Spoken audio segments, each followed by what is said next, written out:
Hello and welcome to Crucible of Words. Today we're doing some pre-modern action, but we're doing something a little bit different. So in London there is a quarterly tournament called the Big Smoke, and the winner of each of those tournaments and the 4 people with the best records over all 4 tournaments get invited to the Invitational at the end of the year. This is a double elimination tournament, so no top 8 or anything, just 8 players, and once you take your second loss, you're out. And this is the Premodern Tournament that I'm going to be commenting on today. I'm going to be doing it on my own for most of it, but we do have a special guest coming for the final.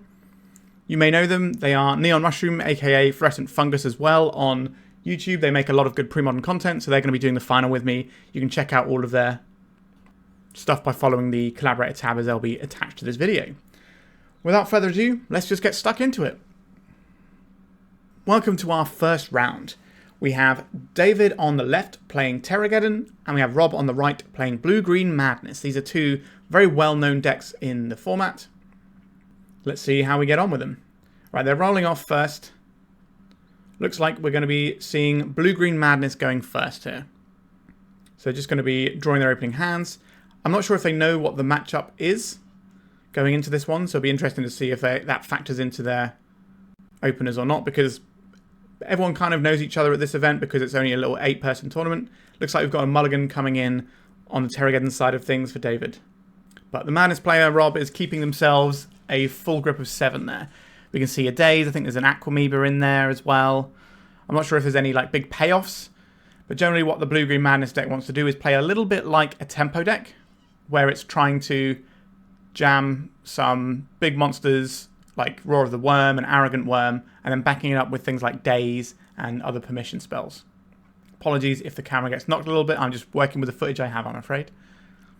Alright, is David keeping their opener here? I think I can just about peek a Sylvan Library in the opener, which is definitely going to be something that they would want to be keeping, because that's just a great source of card selection and sometimes card advantage as well. Looks like we've got a keep, and they're putting 1 card back, and we're ready to kick off. Leading with an island on the Madness side of things, and a pass. They don't really run many 1-drops outside of Careful Study, and you don't really want to use a Careful Study straight away. We've got a Treetop Village on the Terrageddon side, and we're going to see an Aquamoeba for the Madness player. So this Aquamoeba is going to enable a lot of shenanigans, things like Circular Logic and Arrogant Worm and all sorts. It's very much how you want to be leading off. It's either that or Wild Mongrel, which can usually beat down for a little bit more. We've got a cracking of a Fetch for David on the Terrageddon side. Going to be rounding out our colours probably with a white source. There we go, a Plains. And we might be seeing that Sylvan Library that I think I peaked when they were looking at opening hands. This is a great spot to get it down, although it is vulnerable potentially to a Daze. Madness is one of the decks that does play Daze. Alright, we're seeing a Swords to Plowshares on the Aquamoeba playing around the Daze. Very tight play there, making sure that nothing gets stopped along the way. And if you can deal with like the Madness enablers, the deck looks very sort of anemic and doesn't really have that much going on, because paying 5 mana for an Arrogant Worm doesn't seem the best. We've got an island on Rob's side of things, and then we're passing back. So we could be looking at something like a Frantic Search, or we could just be holding open for a Circular Logic, but Circular Logic isn't going to work because there's no cards in graveyards. That's not really the one. A Wasteland on the Terrageddon side isn't going to find much purchase in this matchup. The Madness deck is basically running off of basics a lot of the time. It does have like Yavimaya Coast in there, but it's not really a deck that's going to come undone via a Wasteland. I'd be curious to see if anything is getting cast here. Maybe we could see a Sylvan Library around a Daze. Okay, we're seeing a big 3-drop on the Terrageddon side. It's just going to be Elephants. This doesn't feel great to counterspell. Okay, we've got a Frantic Search from Rob looking to try and put an Arrogant Worm into play. Having a 4-4 ready to go in the face of a 3-3 is not a bad place to be. Okay, so there's Roar of the Worm and Deep Analysis. So these are 2 flashback cards that have a lot of value. We could also see a Circular Logic now because there are cards in the graveyard, but we're just seeing a hard cast Daze. This means Rob can untap and fire in with a 6/6 creature potentially, if they can find another land off the top. There's also the Deep Analysis, so they can use that to find land for subsequent turns as well. Okay, it looks like Rob didn't find the land, so is now using Deep Analysis on the flashback. They pay a little bit of life, but they get to draw 2 cards. Ideally, at this point, I think they're probably looking for another enabler like a Wild Mongrel or an Aquaweaver just so they can get something down that turns on the rest of their deck. Okay, they're passing representing blue-blue, which is the sign of Counterspell. On David's side, what are we going to see now? The Call of the Herd might have just been like a tester, because if Rob is going to interact with it, then it's going to free up other spells down the stretch, and if they interact with the Call of the Herd, it just goes into the graveyard and you get it back anyway, so it kind of feels like card advantage if your opponent spends a real card on either half of it. They could just find a land here and then just flash back the Call of the Herd and get some pressure on David's side of things going. We've got a Wasteland, and we're seeing an Armageddon. Wow, that's an aggressive Armageddon, but it's going to be dazed here. That probably suggests to Rob that there's going to be a bunch of lands stuck in David's hand. Seeing a Gush as well at end step. Rob on Madness here is doing a pretty good job of keeping things from spiraling out of control, but hasn't really got the pressure. Okay, so here is some pressure. It's just a 2-2, but this is going to enable things like Circular Logic. So there's probably going to be another counterspell ready to go, and then the pressure can just be applied over the course of a few turns here. The Treetop Village can obviously block the Wild Mongrel, but just pitching a couple of cards to get through it isn't really where David wants to be in this situation. Okay, here is a Sylvan Library that we glimpsed right at the start. It's finally coming down now that we've tried to exhaust all the counterspells. Like the Armageddon might have just been a way of messing with Rob's sort of game plan of holding up counterspells to then force something better through. And maybe David didn't actually want to resolve the Armageddon. It was just a sort of counterspell check. That's very dangerous to do into a Gush deck. So the assumption has to be made that there's more lands. We're back on Rob's side of things now. Here is another island. So there is the 4 mana there to get the flashback on Roar of the Worm. We're probably just getting in with the Wild Mongrel here, getting a little bit of damage. I don't know. Okay, so we're going to have the Basking Root Waller as a pump effect on the Wild Mongrel, and it's got Madness 0, so you're going to get the pump on the Wild Mongrel and play in the Basking Root Waller. What I was going to say is I'm not sure that Rob wants to go shields down if they have a Circular Logic, but if they don't play anything here, it's going to be a really big signal that they're holding up a counterspell rather than getting a 6-6 into play. So ideally they would want that 6-6 and protect it with the Circular Logic. We've got a Careful Study on Rob's side as well. This could enable some things. Okay, so we've got a second Roar of the Worm, and then we're also seeing the Basking Root Waller coming into play off of the Madness trigger. Not a bad little Careful Study. It's basically a draw 2. Now obviously one of those 2 is just a 1-1 creature, but that's not bad going. Alright, we're doing some Sylvan Librarying on the other side of things. They look like 2 lands and a Mox Diamond. So not the most exciting if David is looking for action. We've already assumed that David's got a bunch of lands because of the way they were firing off the Armageddon. These Wastelands looking pretty bad right now. When they get to be spells in a matchup, it looks really good, but here they're just colorless lands for the most part, and that is not really where David wants to be. How many lands have we got in graveyards? Only 2, so Terravor is going to be outclassed by the creature on the other side of the board as well. This fetch land is also going to shuffle the Sylvan Library. Playing any deck that runs Sylvan Library and has fetches that are actually able to fix your mana, because a lot of decks run Sylvan Library and fetches, even though the fetches can only get one thing for them. Okay, we're seeing a cycling of a Secluded Step. This is going to make the Terravor a 3-3 if they can find it. They can also tick down their own Gemstone Mine to slowly grow the Terravor over a few turns, or they can just wasteland themselves a bunch and grow a Terravor. But it looks like no Terravor in sight, and we're just going back over to Rob, who is in a reasonably good spot here. I'm uncertain how much damage they're going to attempt to push, because they can attack with the Root Wallers and the Wild Mongrel and just have the ability to pitch cards and pump the Mongrel so they can trade into the Treetop Village or kill the Treetop Village with 2 cards discarded to the Wild Mongrel. Okay, so we're coming in with everything. I think that's probably the correct attack here for the most part. We're going to use the Gemstone because that's the only other green source here. This is going to enable the Treetop Village. Where is it going to block is the question. Okay, it's just going to trade with a Root Waller. I think this looks like a pretty good exchange from Rob's side of things. And we're getting a pitch to the Wild Mongrel just to push a little bit of extra damage here. So it looks like David's going to be taking, what, 4 damage and losing the Treetop Village. This Sylvan Library is going to have to do some real work to get David back into this one. The Terravor now is looking a pretty good size, but will it resolve? That might be a difficult ask. There's so many cards in Rob's graveyard that Circular Logic is a hard counter at this point. Okay, we're Sylvan Librarying here. It looks like 2 Call of the Herds and a land. I think probably priced into just using Call of the Herds and just trying to get a bunch of guys in the way that can force resource exchanges from the Madness player. Because Wild Mongrel can obviously grow to whatever size, but it does cost you resources. It's not free to do so. There's nothing like a squee hanging around at the moment. It might be in the Madness deck, but you tend to see that in survival builds, and I don't believe Rob is on a survival build here. Okay, we're taking extra card off of the Sylvan Library, and now we're seeing a Call of the Herd, and it looks like it's just straight up resolving, and we've got a land here, so we're probably going to see a second Call of the Herd would be my guess. And there it is. So David took both Call of the Herds off of the Sylvan Library and is just trying to put 6 power into play, which is going to do a pretty good job at road blocking where Rob is. Okay, we've got a Gush going first. This can obviously find a bunch of permission. I have to assume there's one blue floating from the untapped land. And we're going to see, yeah, just a hard cast Daze using the one blue that was floating. And now it's back over to Rob's turn. And we're going to be seeing probably another attack, maybe trading off damage and the Basking Rootwaller. But maybe the Elephant can go in front of the Wild Mongrel now, and that's going to cost 2 goes of losing cards from the hand in order to keep it alive. So that's a reasonably good resource exchange.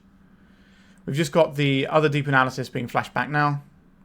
And then we're coming in for attacks. Yeah, so blocking on the Mongrel to force the resource trade. Because this is going to take 2 cards to save the Mongrel. Just a couple of spare lands to pump the Mongrel.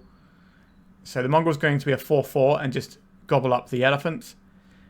And it looks like Rob is considering whether or not to activate the Basking Rootwaller. Just forcing through extra damage when the life total is already quite low on the other side. David also has disappearing green mana, so there's not necessarily that many elephants in the future, unless he can pull out another green source somewhere. Just going in for the 1 off the Rootwaller. That suggests that there's going to be some permission over there that David's going to have to try and get through. I think there is a circular logic that I saw a while back. 3 lands on top of the library. That is not the place to be here. I don't know which land was taken. Okay, it looks like we're just going to flash back a Call of the Herd and get another elephant up and running. Yep, so we've got the elephant in. Again, this can make a resource exchange, but it's just kind of treading water. What David really needs is a big creature that can permanently hold the board. Something like the Terravore. I don't know if David is playing Exalted Angel as well. You quite often see that one. We've got another land on Rob's side of things, and we're getting in with both creatures. So we're looking for a trade of resources again off of the elephant block. So we're probably going to see a couple of cards pitched to the Mongrel. And I think we might see a pump on the Basking Rootwaller this turn, because there's enough mana there to hold up a bunch of other stuff. Pitching a foil is kind of a big tell there. That's a hard counter spell that Rob has decided that he doesn't want. That probably means he has other permission that is going to be doing a similar job, probably for less resources. David is cycling the Tranquil Thicket just to try and get through this Sylvan Library pile. A Weathered Wayfarer and 2 lands. That is probably not going to do enough here. The Weathered Wayfarer is going to have to go under the bus. Unless... No, there is another Call of the Herd there, but that's going to say goodbye to the Gemstone Mine. Okay, so we're seeing the Call of the Herd flashback. And there is a circular logic discarding to the Wild Mongrel to then get the Madness trigger going. This only leaves David with 1 mana up. It looks like it's maybe a Ray of Revelation and a Weathered Wayfarer. So the Weathered Wayfarer is not enough to stop this because there are 2 potential 3/3 attackers coming in. So I believe Rob has game 1. Also, knowing that there's a Weathered Wayfarer over there tells Rob that this isn't an Oath of Druids build of the Terravore deck. Which is probably a relief, to be honest, because Rob has to get creatures into play. Okay, we're just pumping the Rootwaller and getting a 4/4. Alright, that looks like the game is over. That was a pretty commanding performance from Madness, but we have to respect the fact that nothing but lands came off the top of the deck for David there. We've all been in that situation. It's quite unfortunate. In terms of sideboarding, I think the Terravore deck has to work out if they need to bring in anything for a survival. Probably not. They might just be boarding in things like Reprisal and a little bit of removal. I don't actually have the deck list with me, so I can't tell you exactly what's in their lists. But generally speaking, Reprisal is something you will see in the sideboards. Possibly Exalted Angel. If there's not already a bunch in the main, there's going to be some more because it can check 4/4 creatures very nicely. On the Madness side of things, I think we might be seeing some annuls just to counter Mox Diamonds which can be really key for fixing mana, as well as countering like the Sylvan Library, which can be a big hitter here. We might also see some graveyard hate from both sides. So there might be wanting to shrink Terravors so that your creatures can get through on the Madness side. And then on the other side of things, the Terravor player, they would like to shut down the graveyard so that all the flashback spells aren't coming back and Circular Logic doesn't do anything. I suspect that's pretty much what we're looking at sideboard-wise. But let's get into the next game and find out. Players are just drawing their opening hands now. Looks like the Madness player's got a couple of careful studies. You don't really want to be too flooded on them, because if you don't have the things that make them work, they end up being pretty bad card disadvantage, which is a great way that a lot of mid-range decks, like the Terravor deck, can just grind through a Madness deck. Because if they're pitching cards, you can just sort of use your one-for-one removal and your creatures that require an answer, and your opponent's just hemorrhaging cards off of the careful studies. I don't particularly like this one from the Madness side of things, but it does have the Waterfront Bouncer, which can keep some stuff out of play, and is an enabler for stuff that comes down later on. David on Terravor is going to 6 already. Let's see how this looks. This suggests to me that Rob has decided to keep this hand. It has 2 lands. They're both wastelandable against a very wasteland-heavy deck. I'm not sure about this one. What do we else have here? I think there's a Wild Mongrel. So there's 2 enablers, but no payoffs, I think. And then we have just a couple of careful studies, which are just going to hemorrhage cards, unless they dig into flashback spells or other Madness spells they can cast straight away, like Root Wallers and things. Okay, it looks like David is keeping 6 and beginning the game on a Gemstone Mine. Are we going to see something like a Weathered Wayfarer here? We are indeed. So this is a great card that just tutors up a whole bunch of stuff. So this can just be the infinite train of Wastelands. Okay, Rob drew an island. That's a good start. That means Wasteland is not going to be the end of the world. And now we're careful studying. Is this just going to be card disadvantage, or do we have some payoffs here? It looks like not a lot of payoffs here. So we're getting rid of a non-basic land, because I think Rob found a forest there. Just getting rid of both non-basics in order to play around Wasteland. So not a particularly exciting careful study, to be honest. It moved some cards around, but eventually went down on cards. The Weather Wayfarer is getting the bits in, and we're just seeing a Treetop Village from David's side of things. Over, back to Madness. We're going to see some sort of 2-drop enabler, but which one is it going to be? Okay, it's the Waterfront Bouncer. This is the defensive one. Ooh, a Pyroblast. That is a nice tool to have access to. So David has access to a little bit of red mana off of City of Brasses, Mox Diamonds, and Gemstone Mines, so he can afford to splash an off-color spell that's really powerful like Pyroblast. This Gemstone Mine is going away and enabling this Terravor, which is currently a 3/3. This also means that if Rob plays another land, the Weathered Wayfarer can dig up a wasteland or something and then immediately fire it. Actually, no, can't dig up a wasteland because there's no white mana. There is another careful study from Rob, and it feels like cards are going to be hemorrhaged a bit more.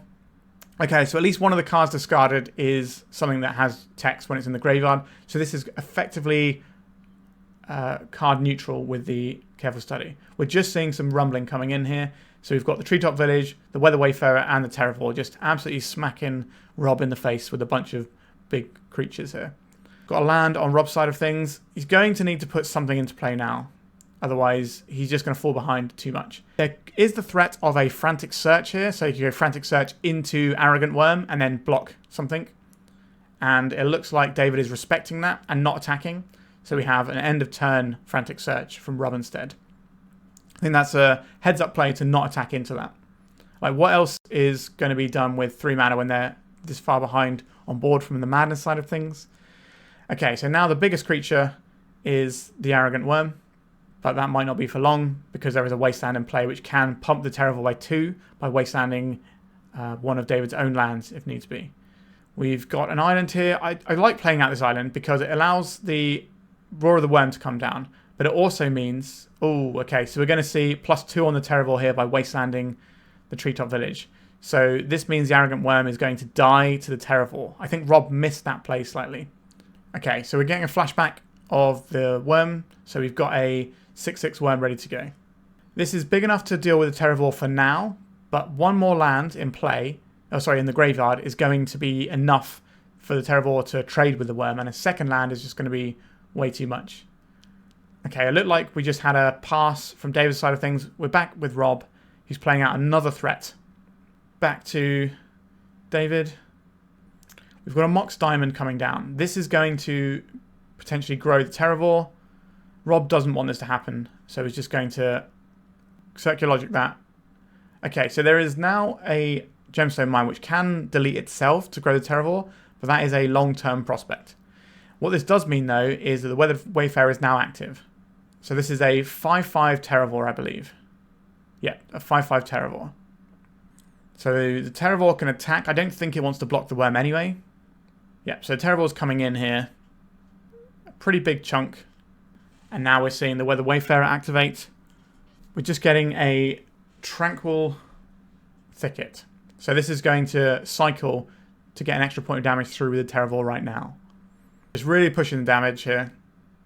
Just making use of everything that David can do to try and get this game over and done with.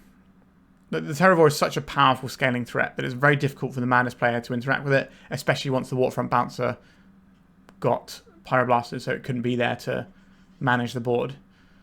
Alright, what is Rob going to do here? Probably send him for an attack. This is going to put David down to only 8 life. We have a Wild Mongrel back on blocks if necessary. We're not worried about an Armageddon just yet because that's going to be another couple of land drops before that comes into play. Obviously an Armageddon makes a Terravore enormous, and that's not really where Rob wants to be here. David is considering the options. There is an activation of Weather Wayfarer. Could get a Wasteland, which can Wasteland their own land and grow the Terravore to being an 8 power creature, if I make that right. To require Rob to have to pitch 3 cards. We'll have to pitch a bunch of cards, really, to try and stem the tide of damage. And maybe the Worm's going to have to hold back on blocks now.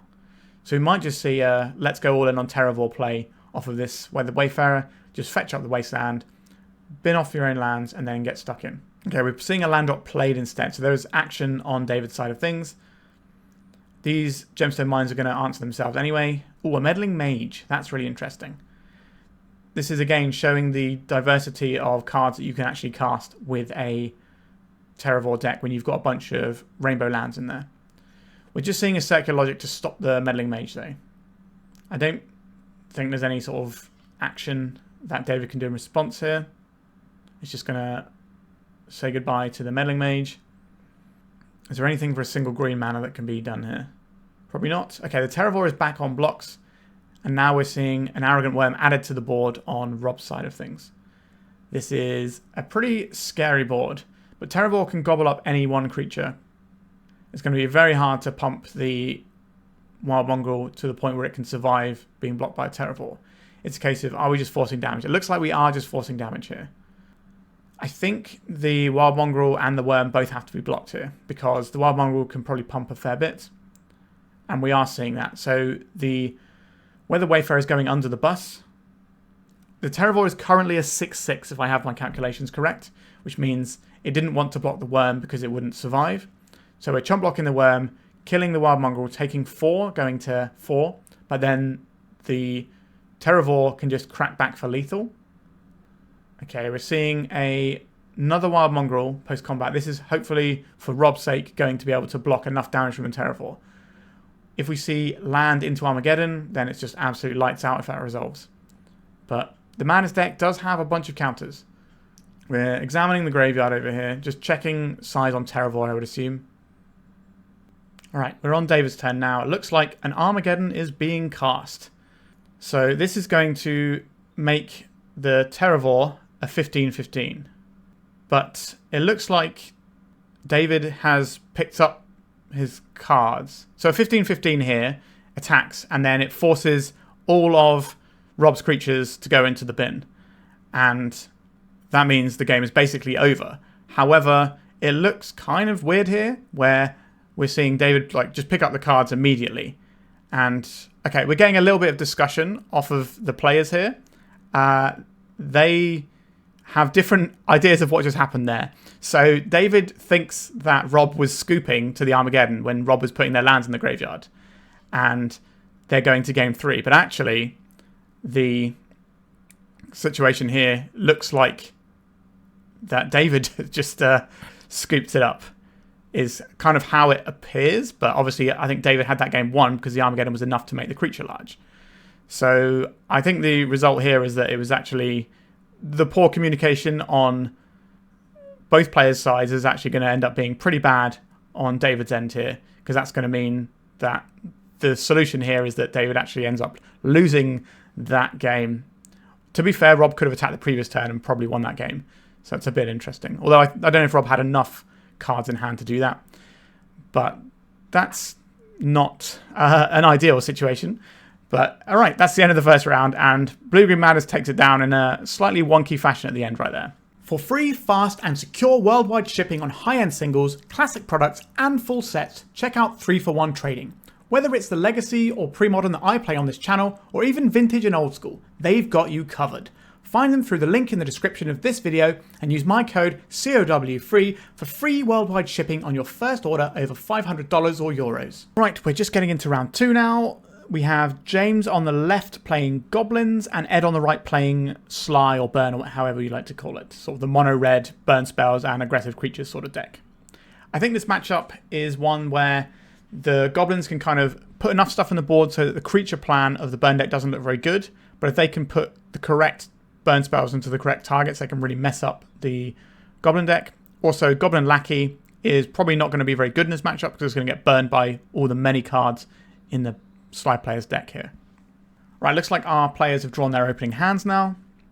Looks like James has got himself, there's like a pile driver and a matron I can see there, and then just a bunch of lands, so not the strongest. But one of the lands is a wasteland, which can be good. If he obviously might not know what the matchup is. Wasteland isn't really where you want to be against a Sly deck. Looks like the Sly deck has 5 lands as well. That is probably a mulligan for both players. All right, the Sly deck is definitely going in for a mulligan here. I think James is somewhat on the fence as to whether he keeps the one with multiple lands. I may also not be seeing all the cards correctly here. James is a player I've known for a very long time and been friends with for the better part of 2 decades probably at this point. Okay, Ed is drawing a new hand. See if this one is a keeper. Just want a nice mix of creatures and burn spells. I can see a Ball Lightning, which is quite the Magic the Gathering card. If you don't have an answer when it comes down straight away, 6 damage off of 1 card is terrifying. Looks like a pretty spell-heavy hand. I think there's, what, 2 lands and the rest are all spells. So this is probably going to be a keep on Ed's side. I'm not sure who is on the play here. I guess we're about to find out. It looks like James is on the play with Goblins. So we're going to see a Wooded Foothills cracking for a mountain. The reason you play the Wooded Foothills is because you run 1 forest in order to play Naturalize in your deck. It looks like it's just the mountain pass. There's not going to be anything untoward here. Also, fetching around Stifle when you're going to fetch anyway makes a lot of sense. Stifle is a card in this format that sees a decent amount of play. We're seeing Seal of Fire from Ed's side off of a fetch land. So the reason Ed's running fetch lands isn't for any colour fixing. It's so that they can fill their graveyard with cards for Grim Lavamancer and Barbarian Ring. I'm not sure what quantity of each of those they have, but I imagine they probably have some number of both. So now we're on to James's side of things. It's a case of how many goblins do you just give up to the Seal of Fire. All right, looks like it's going to be a Goblin Pile Driver, so this is going to be a target for some burn, I'm sure. But if Ed doesn't have recursive damage like creatures, it's not going to be that scary for James. I think there's 2 Ball Lightnings in Ed's hand. That's a lot. We're going to see, presumably, just land pass from Ed, I would imagine. Just a bunch of instant speed burn. It looks like 2 Incinerates, possibly a Lightning Bolt, and a couple of Ball Lightnings. So the 3rd land is going to be huge on Ed's side of the board. Okay, we're back with James now. He's drawing up for turn. I'd be very surprised if this Pile Driver connects, but there's no need to shoot the Pile Driver now if it's only doing 1 damage. It's when it starts doing more damage when you really care. Ed could just use his Life Turtle as a resource, take 1. Maybe there becomes a better target for this Seal of Fire at some point. Obviously, there's no shortage of burn in Ed's deck, but you need to be careful with how you spend your burn in terms of your opponent's Life Turtle. I could certainly see this going either way. If you think you're eventually going to blow this up anyway, you may as well seal it, but you may just be trying to make the calculation, because Ed doesn't have any permanent sources of damage. And in his hand has got, what, 12 plus 9 damage? So that is lethal burn in hand if the Ball Lightnings connect. So you could potentially just throw the Seal of Fire into the Pile Driver and just be done with it. But we'll see what Ed chooses to do. Right, we're getting some movement here. So this is going to be another mountain. Like, the Seal of Fire is only 2 damage. It perfectly lines up with the Pile Driver. So I'd be surprised not to use the Seal of Fire on the Pile Driver. However, the reason for doing it with the Incinerate here is if James plays another creature and Ed draws a land, he can slam the Ball Lightning, remove the blocker, and guarantee 6 damage. So that's an interesting line. Although the Ball Lightning does have trample, so against a lot of goblins, it's going to be good for 5 or 4 damage, plus killing a guy anyway if they block. What is going to be the second main phase play for James here? It's going to be a matron, so we're going to be looking for another goblin. Which one are we going to find here? Probably just a ringleader. Yeah, it's a ringleader. This is just going to gas up. If Ed is just trading burn spells 1-for-1 with creatures, then Goblin Ringleader can pull ahead of that and just put a bunch more resources into the game. Is that a third Ball Lightning? Wowzers trousers. This doesn't mean that Ed actually has any plays to make this turn. I don't think there's any point burning this Goblin Matron right now. It's just going to be sit and hold for a minute. Okay, so we're seeing an untap on James's side of things. We saw the other land in the opener, so this is probably just going to be land, Ringleader, and send in some damage. Okay, we're not sending in with the Ringleader. That's interesting, because it does have haste. So maybe there is some sort of, let's try and curtail the mana base. Yep, okay, that looks like what James is doing here. He saw that Ed missed a land, and just wants to keep him off of Ball Lightning mana altogether, and is just, instead of doing the Ringleader, just tapping down the mana. So Ed did find the third mana source. That doesn't really help his current situation. As long as that port's there, he's going to need to find another land before he can start deploying Ball Lightnings. Oh, a second port. Now, James is only clocking for a very small amount of damage, and if this ever gets scary, Ed can just hit the Seal of Fire button and just say no to the Goblin Matron. So it's not too bad for Ed's position right now, and there is a lot of burn in that hand. If he gets to leverage all the cards in his hand, I think Ed has enough just to win this one, but Goblins can just snowball out of control quite quickly. But usually that requires things like lackeys and the War Chief, but neither of those is really going to be a big deal with all the burn spells. Looks like there is a War Chief over in James's hand as well. Just deciding what to do here. Ed doesn't really have any plays unless he wants to sorcery speed one of his spells. Yeah, so sorry, this is in James's turn, so he's just choosing to incinerate the matron, on James's turn. And now we're having tapping down of 2 lands, so Ball Lightning is quite far away, but there is no pressure on James's side at this point. We're back to James again, we're untapping. Here is a mountain. So James can deploy a 2-drop, but it looks like it's just going to be tapping down lands. There is no third land or third active mana source, but we are seeing, I think that's a Goblin Patrol. It's a 2/1 creature with Echo, which means you have to pay the red mana for it again next turn. But this is a recursive source of damage, which is what Ed has really needed, because his hand is all just like big splashy burn spells. So James is not really like under the gun, so to speak, but if the game stays at parity, James is going to lose this one. So he's going to have to do something about this. It could just be taking a turn off with one of the ports to try and get some pressure in, finding a land to deploy a creature as well. Okay, so there's a land here. So this is going to be a creature that gets deployed as well as double ports still being active. That's very much what James is looking to do here.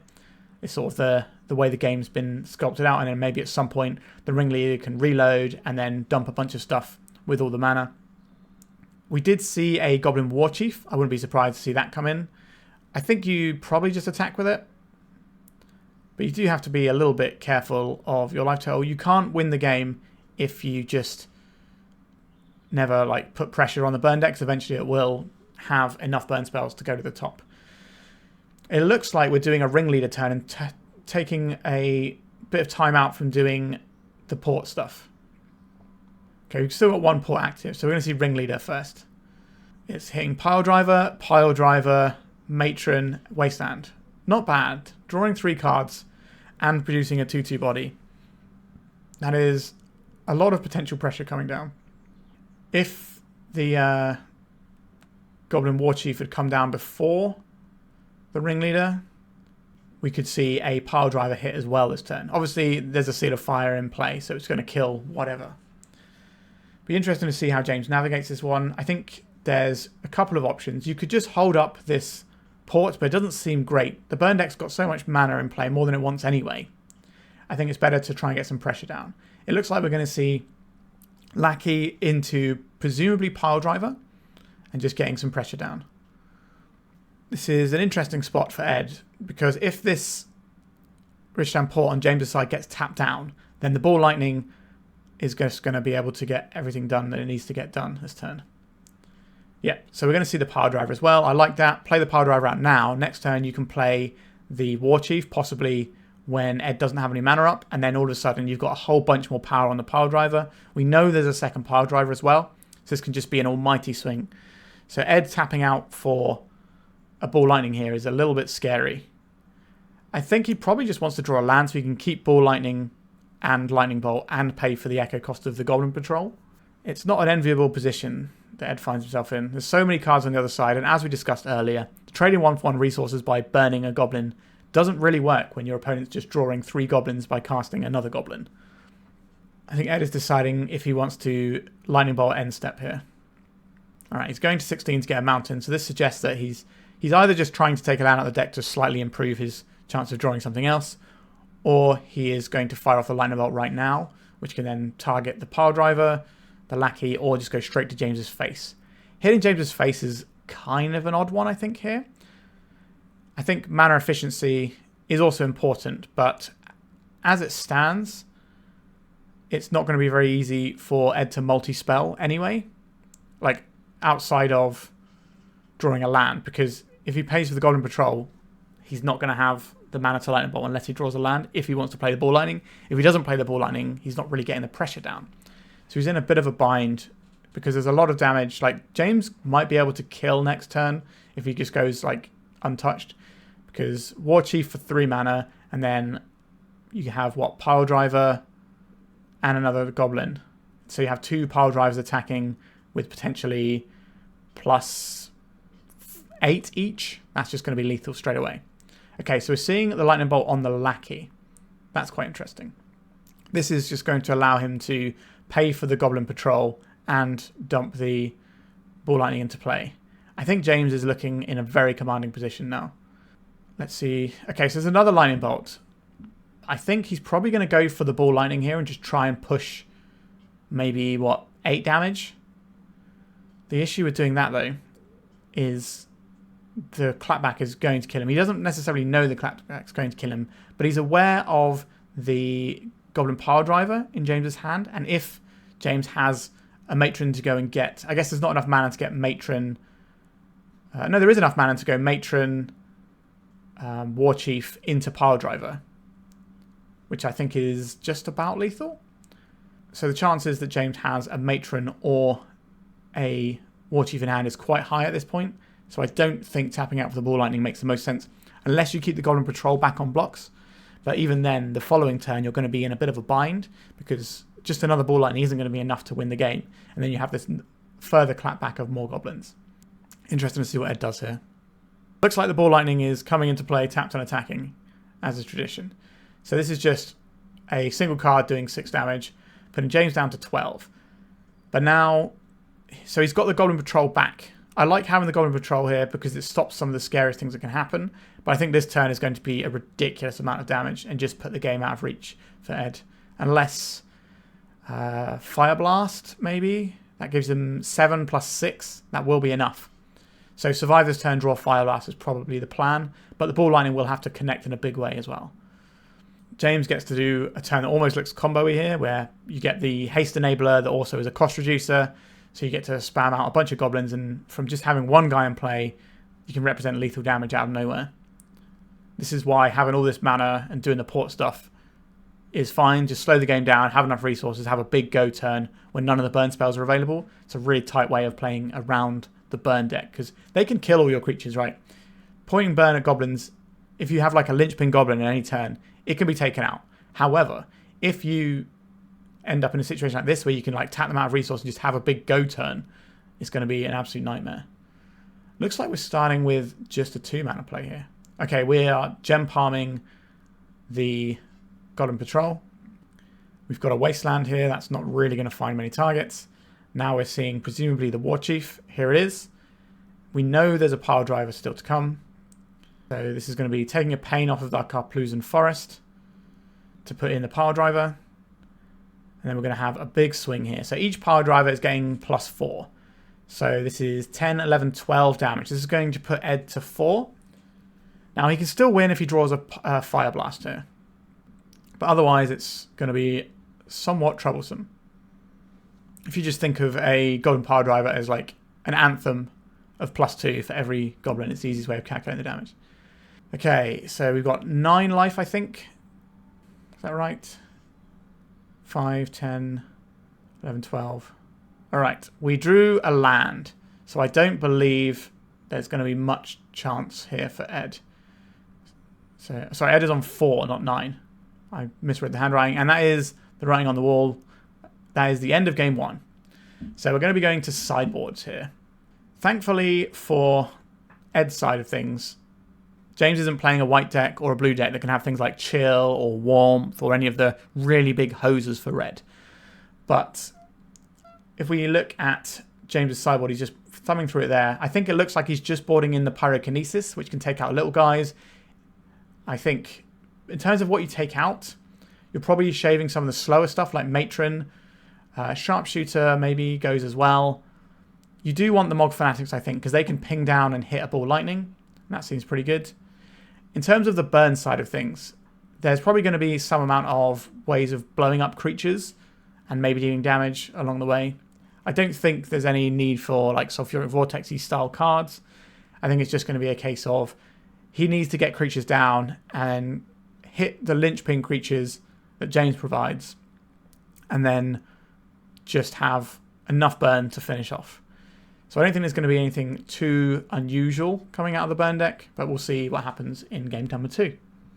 Alright, our players are drawing their opening hands.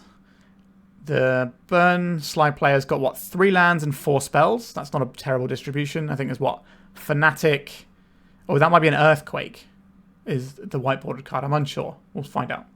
So we're leading off with a Bloodstained Mire, just going getting a basic mountain.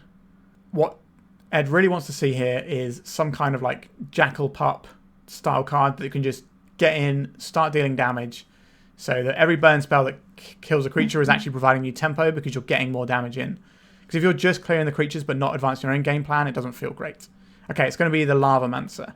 That is a pretty good card against the old goblins. It can just keep pinging down creatures. But James is obviously going to have things like, yep, there it is, Mog Fanatic I was about to say, and there it is. So now it's back to Ed. He's drawn another land. That's not really where he wants to be here. I think he's got a Mog Fanatic, an Incinerate, and I'm really not sure what that last card is.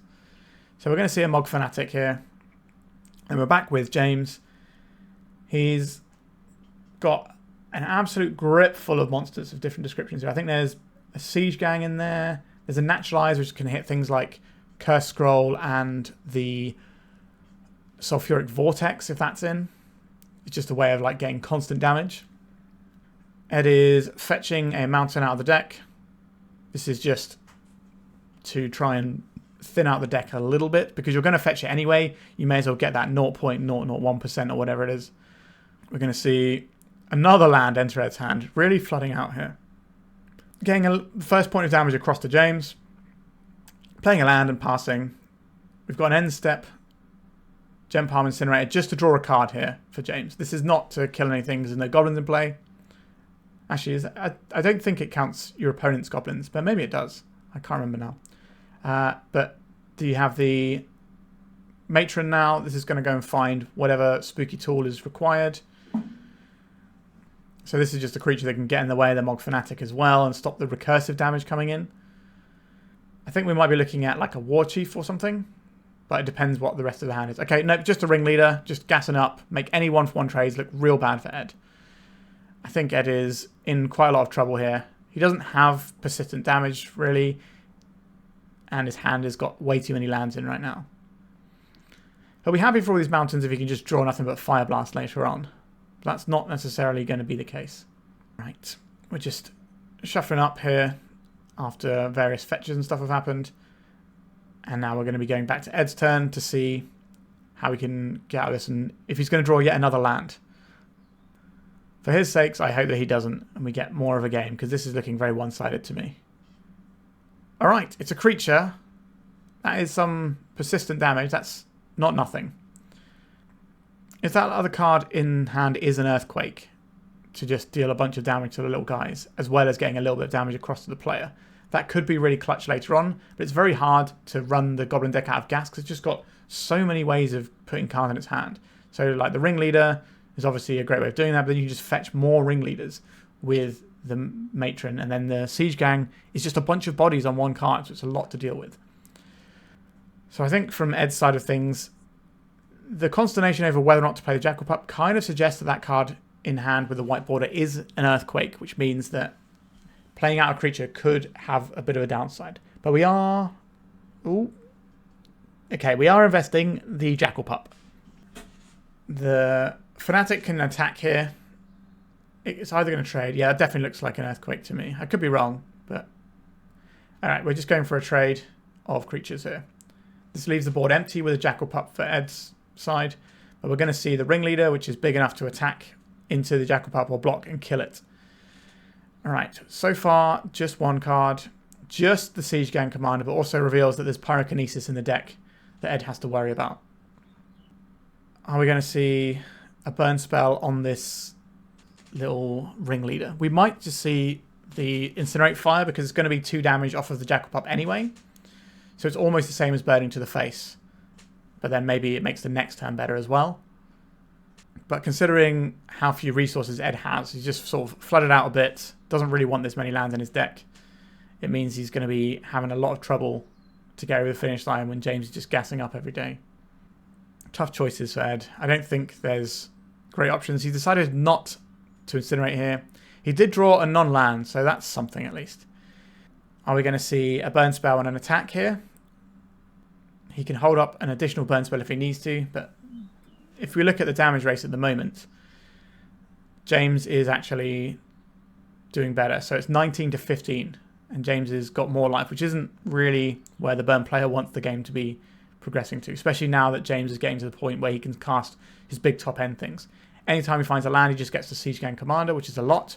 Now, if that is an Earthquake in hand that I spy, that will do a good job against the Siege Gang. But reducing your own life total when you're already lower life total than your opponent, who is an aggro deck as well, it's all a little bit sketchy, isn't it?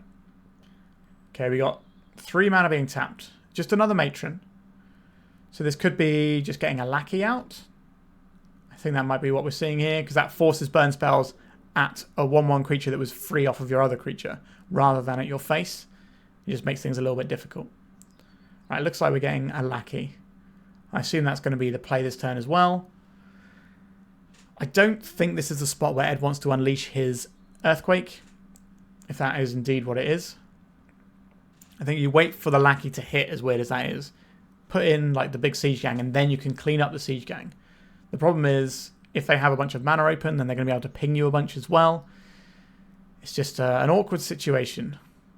We're back to Ed's side. We're drawing for turn. It wasn't a land, so that's certainly a bonus. It's a Ball Lightning, which can even up the life totals a bit here. I think I quite like sending in the Ball Lightning, holding up Incinerate or Bolt, letting the Lackey hit, and then trying to convert a big Earthquake. Now, if that last card in hand isn't an Earthquake and I've just misread it, then ignore me entirely. I just don't particularly recognise the art on that one. Ed's got some thinking to do. So if a Ball Lightning connects, it will take James down to 13 life, which means that if he takes 2 on the crackback, they're going to be an even life total, and then maybe the Earthquake can do some work. The Earthquake can be for 4 here as well, so it can do a lot of damage whilst cleaning up the board. I'm sure there's people in the comments screaming at me, that's not an Earthquake, it's something or other that I don't recognise instead. But we'll see. Okay, we're seeing the Ball Lightning coming down now from Ed. Getting in the damage. This is going to put James just to 13. He's just taking it. And we're getting a pass back here. This is going to be a pretty good looking turn for James, but how good it ends up being in the face of what Ed can put down afterwards remains to be seen. So it's just 2 damage. So 13 apiece, evening up the life totals, but there is 6 points of burn in hand. So the Siege Gang comes in off of the Lackey. There are 3 little friends. Can just do 4 damage upstairs with the mana available right now, or could commit more stuff to the board. If that is indeed an Earthquake, then Ed is just hoping that more and more stuff comes down. Alright, looks like we're seeing a port. No port here. Just holding up to ping instead. So if this is an Earthquake, we're definitely going to see it this turn. If it isn't an Earthquake, and I'm just wrong, then who knows. I think you just can't leave all of this stuff in play right now. It's just a bit much. The question is, how much do you do the Earthquake for? You probably leave open Lightning Bolt. So it's maybe just an Earthquake for 3 here. But you're going to take 4 damage off of the Siege Gang Commander if that's what happens. So, bit of a worrying little situation for our burn player here. Right, we've got some movement here. Looks like 3 mana put to one side. Nothing in the hand costs 3, apart from this, which is presumably an Expel. I believe that is the Earthquake. So we're going to see a ping upstairs. That's going to go to 11. Then we're going to see another ping, go to 9. And then the Earthquake will resolve and go to 7. This will put James to 11, which is still a pretty healthy life total. But we know that there's 6 points of burn in Ed's hand, which is going to be enough to reduce James down to 5. So 1 hit from... I was going to say 1 hit from a Jackal Pup, but that's not happening now, is it? Because there is a Siege Gang Commander on the other side of the battlefield. This is what? Fire Blast wins it here. 4, 5, 6, 7, 8, 9, 10. Oh no, that's 1 shy. That is an awkward amount. And the amount of damage that can come back is really problematic. Jackal Pup isn't very good at blocking. It's just going to make sure that 2 damage happens to them anyway. Okay, it looks like we're going Lightning Bolt to face. This is in an attempt to draw like another Earthquake, I would assume. Ugh, Jackal Pup is a terrible draw here. Jackal Pup on blocks is about as bad as it gets. I don't think there's a way forward here. I don't know if Ed is going to lose on James's next turn, but if not the next turn, it will be the following turn. James, if unblocked, is going to deal 5, 6, 7, 8, 9 damage, which is lethal. If the Jackal Pup blocks the Siege Gang... Okay, so the Siege Gang is just getting killed here, which I think has to happen, as sad as that is, because you can't have that damage being pinged upstairs. Are we going to see an attack with the Jackal Pup? This is going to upgrade a Goblin to deal 2 damage, but only once. And we're going to see another Jackal Pup, and then I think Ed is out of cards. James has just got a whole grip full of stuff over here and is winning the race. This is going to put Ed down to 4 if he takes it, or 3 if he blocks, which doesn't sound great. I don't think you're blocking here. Ooh, another Siege Gang. That is absolute putting yourself in the bin time there. Siege Gang Commander is an absolute house. This last card has to be good. Oh, there is the handshake. So James managed to win this one. I believe this was in the losers bracket as well. So I think that is Ed out of the tournament and James managing to hold on for a little bit longer. All right, let's go to the next round. All right, we're shuffling up for round number 3. I believe the matchup is James on the left playing Goblins and David on the right playing Terrageddon. So this is an interesting matchup because obviously Goblins is like a little aggro deck, and generally speaking, the sort of the mid-rangey decks can prey upon Goblins a little bit because they can produce bodies that are too big for the Goblins deck to even push through. So it'll be interesting to see how this one pans out. Obviously, both decks have like mana denial. Things like Wastelands are going to be flying about all over the place, and David also has the Armageddon. If he ever finds himself in a favourable position, he can just lock the game in with no lands on either side and him with a more favourable position. Looks like we've got opening hands here. James, I think there's a Ringleader in there, a Fanatic as like a 1-drop, and maybe a Gem Palm Incinerator. No, that's going on the bottom perhaps. And I think there's a Richland Port there as well. So it's kind of a very mediocre looking hand for Goblins. Obviously, you know, it's still keepable. Apologies for the camera jogging slightly there. We've got to work with the footage we have. I think David is on a mulligan to 6 here, so we're going to see if he can put together something. But he's going to have things like Swords to Plowshares, which is going to be really good here. Call of the Herd is going to be bigger than all of the Goblins, generally speaking. I don't believe James is on a build that has Goblin Goon, which is a build that you sometimes see just to give you a big creature that can push through the larger stuff. But I don't believe that James is on any of that. All right, looks like David is keeping his hand, just deciding on the card that's going back, and we're going to be ready to play. I'm not sure who is on the play here, but we'll find out very soon. Goblins being on the play is very much where it wants to be here. I think that might have been 2 cards going back from David, so he might have been on a multi 5 here. Just a mountain with no play from James. We're seeing Windswept Heath cracked. So the turn 1 plays that David has access to are going to be either through a Mox Diamond to play a 2-drop, or something like a Weathered Wayfarer, or just holding up a Swords to Plowshares. So I think getting a Weathered Wayfarer here is going to be a really good spot, because that's going to give him the ability to gain a bunch of lands and sort of undo his mulligan a little bit by having this little card advantage engine in a Weathered Wayfarer. And it is indeed the Weathered Wayfarer, but I believe James has a Mog Fanatic that he's been sandbagging to try and take out this Weathered Wayfarer. And here it is, yep. So this is a really heads-up play, knowing what the matchup is and knowing that the Weathered Wayfarer is really important, just holding the Mog Fanatic to make your opponent invest into that. I really like that. So now David's managed to find his second mana source, so he's got both colours, although he does dip into other colours a little bit as well. That looks like a Goblin King to me, so that's just going to be 2 life for James here. This is a creature that pumps other goblins and gives them Mountain Walk. So if we're just trading 1-for-1 back and forth, this is going to favour James, who didn't mulligan and has a bunch of stuff that's going to draw him extra cards, like the Ringleader we already know about. We're seeing a City of Brass pitched to a Mox Diamond, and here comes one of the elephants. This is one of the big creatures that can get in the way of what James is trying to put down. We're over to James now. I think we're probably likely to see a Ringleader here and just gas up, and that's exactly what happens. How many goblins are on the top? So far 0. A big fat 0. So no cards at all off of this Ringleader. Things are looking pretty bad for James over here. But if there isn't another land to add another elephant to the board, then there's still going to be a bit more game to play. But I think if David can secure another 3-3 in play, it's going to be hard, given James's hand, to push through what's happening. But goblins can do some pretty busted stuff. You know, there's Siege Gang commanders, which can really mess up someone's board, allowing you to block and then ping stuff and take out any sort of creatures you need to. Are we going to see a land from David, though? No. Well, we are, but it's a wasteland. So James has been taken off his Rishadan Port, and we're slowly filling the graveyard for Terravor, and there is the Terravor. How big is the Terravor? I count 4 lands, so it's a 4-4. So this is better than an elephant, and it's really going to roadblock any of the goblins that James can muster. We've got a Goblin Matron, so maybe there's some sort of tricksy answer that James can find that might be able to deal with a Terravor or this board position. But dealing with Terravor is very difficult. The thing is large, it has trample, and it just gets bigger and bigger as the game goes by. So it's just a very difficult thing to deal with. We're just seeing a Ringleader. So James wants to gas up. The last one missed, so surely the next one can't miss. This is going to go into James's hand, and hopefully for him, is going to draw a bunch more cards and get him back into this game. If he can put enough stuff down, he might be able to challenge the Terravor, but it's looking a little bit tricky right now.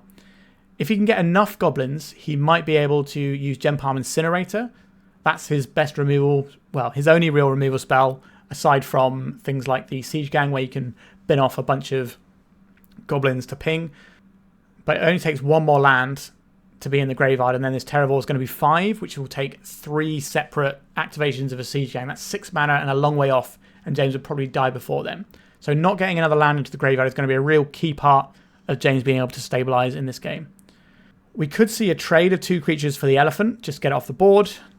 Or we could see a chump block with a Matron, or just take the damage. The problem is, with taking the damage, the Terravor continues to rumble, and you can never chump block it because of trample.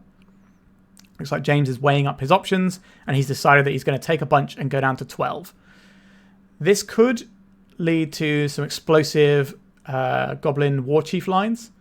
It looks like we're just getting a Ringleader. So there's a Gem Palm. That's a key part of getting out of here. A second Gem Palm and a Siege Gang. So over the course of 2 Ringleaders, he hit 3 cards. That's okay. Each one did better than drawing a card on average, even though the first one whiffed a bit. I think James is probably going to be very happy with that flip.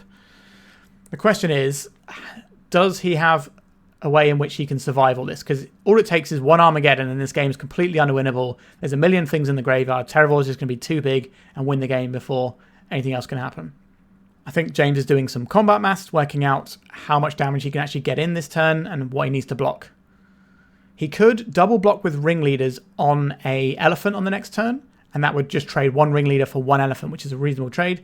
But instead, he's going for the big damage plays. So he's brought David down to only 14 life, but that means James is liable to take a big hit here. If David has missed on land, that means no more elephants. Okay, we've just got a big slagging match here. We're going to have a big smash to James's face, pulling him down to 5. And here is the Sylvan Library. This is going to, hopefully, for David's sake, give him the cards to get over the finish line. But this is a really key turn. If we can see a Chieftain into Pile Driver or land double Pile Driver, then I think this game is over. but we'll see what is available. This is another wasteland. These are really awkward. These are just mana sources because David doesn't have everything he wants to wasteland, and he definitely doesn't want to risk more cards going into the graveyard and pumping this Terravor. Alright, he decided not to play the wasteland, probably for those reasons. He was just umming and ahhing over it. We've got a Mog Fanatic. So now we're going to see the cycling of the Gem Palm on the Terravor while it's still a 4-4. We're going to see a Swords to Plowshares in response to try and shrink the number of goblins that James has. But this means that there's 3 damage on the Terravor, and the Mog Fanatic can finish it off with a single ping, which is going to put James in a reasonable spot. But his life total is 7, which isn't the vastest one. Okay, we're not even losing the Mog Fanatic. We're just going to have a second cycling removal spell. Feels pretty good when your removal spell draws you a card. Now, how much damage does James want to fire out? It's just going to be 2 this turn, leaving the Matron back home. We've got David untapping and going into the library here. Looks like 2 lands and a Mox Diamond. One of them is a wasteland, which is helpful for the purposes of getting a Terravor even bigger.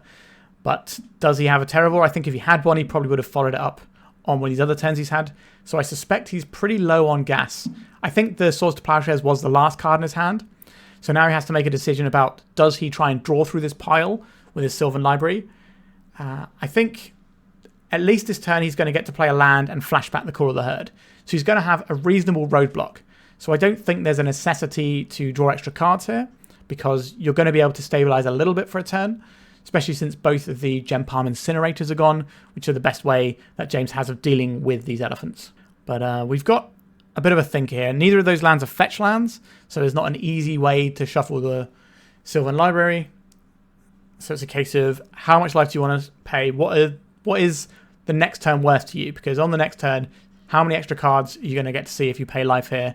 Is that a worthwhile exchange considering the aggressive nature of James's Goblin deck? Okay, it looks like David is paying 4 life to get an additional card. I think he took the 2 lands and left the Mox Diamond on top.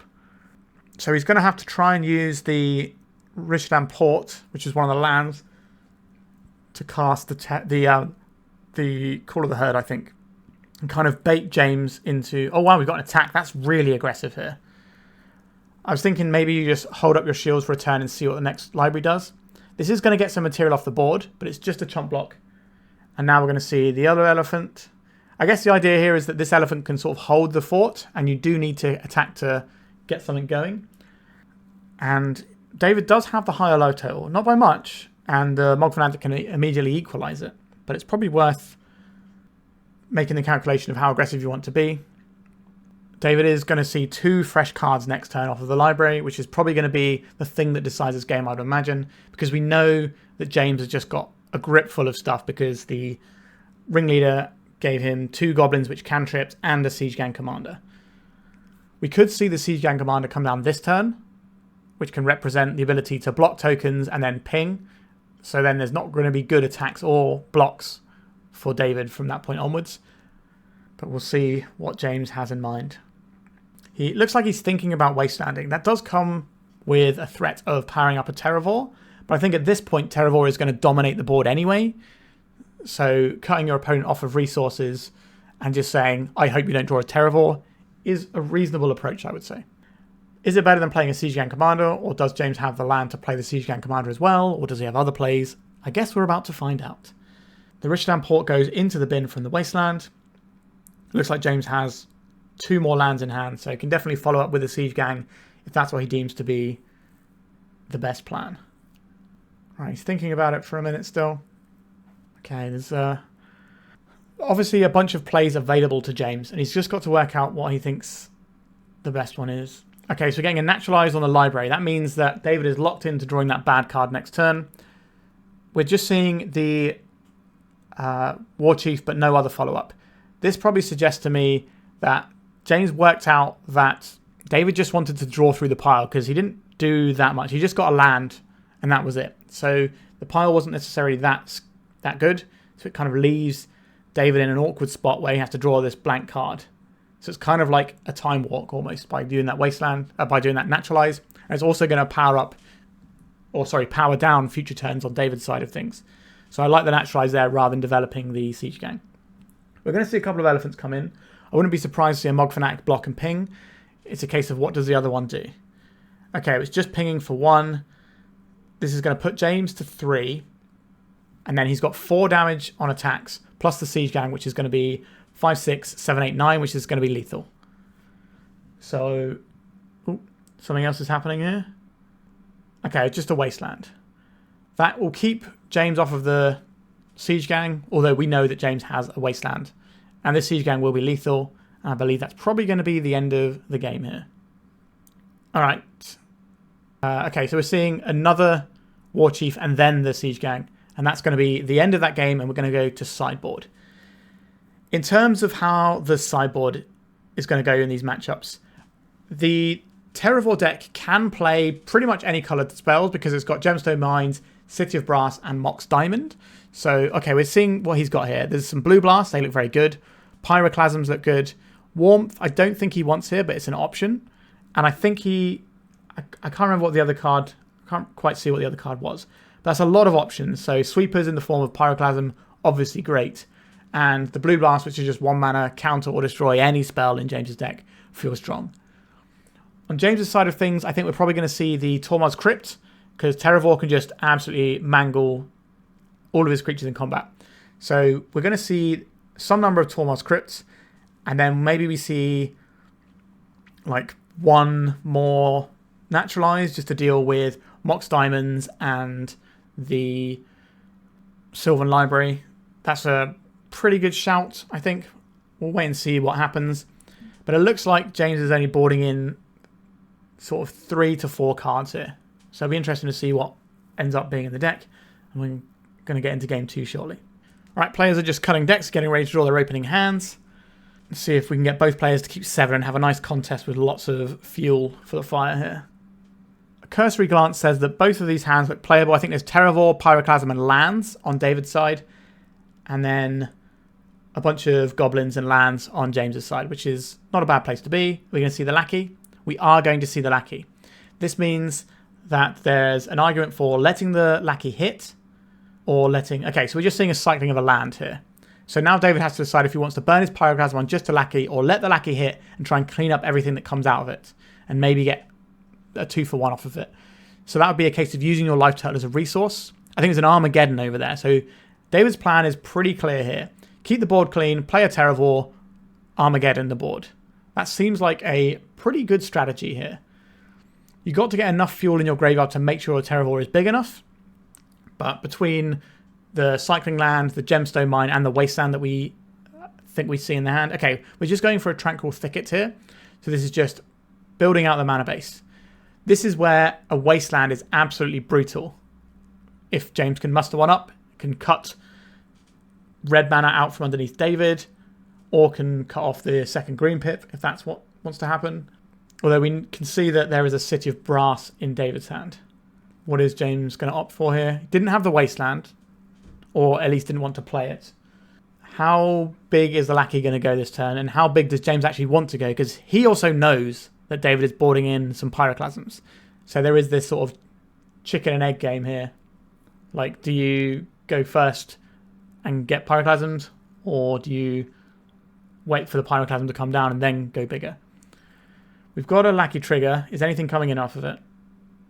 Something like a Ringleader would be good, because then you're getting card advantage, and if they Pyroclasm it, it's not the end of the world. So I think that's the thing that James would like to put in if he has a choice of any card in his deck, and there it is. So not a bad one. How many hits are we going to have? We just have the Mog Fanatic. Not a big one, but it is at least a cantripping threat. So it's going to kind of counteract the Pyroclasm. Okay, so James is extending out another creature to push damage, but this creature is going to get swept up in a Pyroclasm in quite brutal fashion, I would imagine. I think this is definitely the spot to fire in a Pyroclasm. David agrees. There's 3 goblins picked up and put into the bin. So now James has got to rebuild before Terravore comes online and before that Armageddon that's sitting out in his hand does the work. We're going to see a War Chief. We are going to see a War Chief, but it's met with a Blue Blast. So David really has a lot of tools here and is kind of putting James to the sword a bit. This is what you see with like some of these mid-range decks where they can afford to play sweepers and just land a bigger threat so that any individual threat that the Goblins player musters isn't going to be enough. Okay, we're seeing a Wasteland into presumably Terravore. How big is this? I count 3 in one graveyard and 1 in the other. So it's a 4/4. So not enormous, but big enough to block any goblins. This is a tough spot for James to find himself in.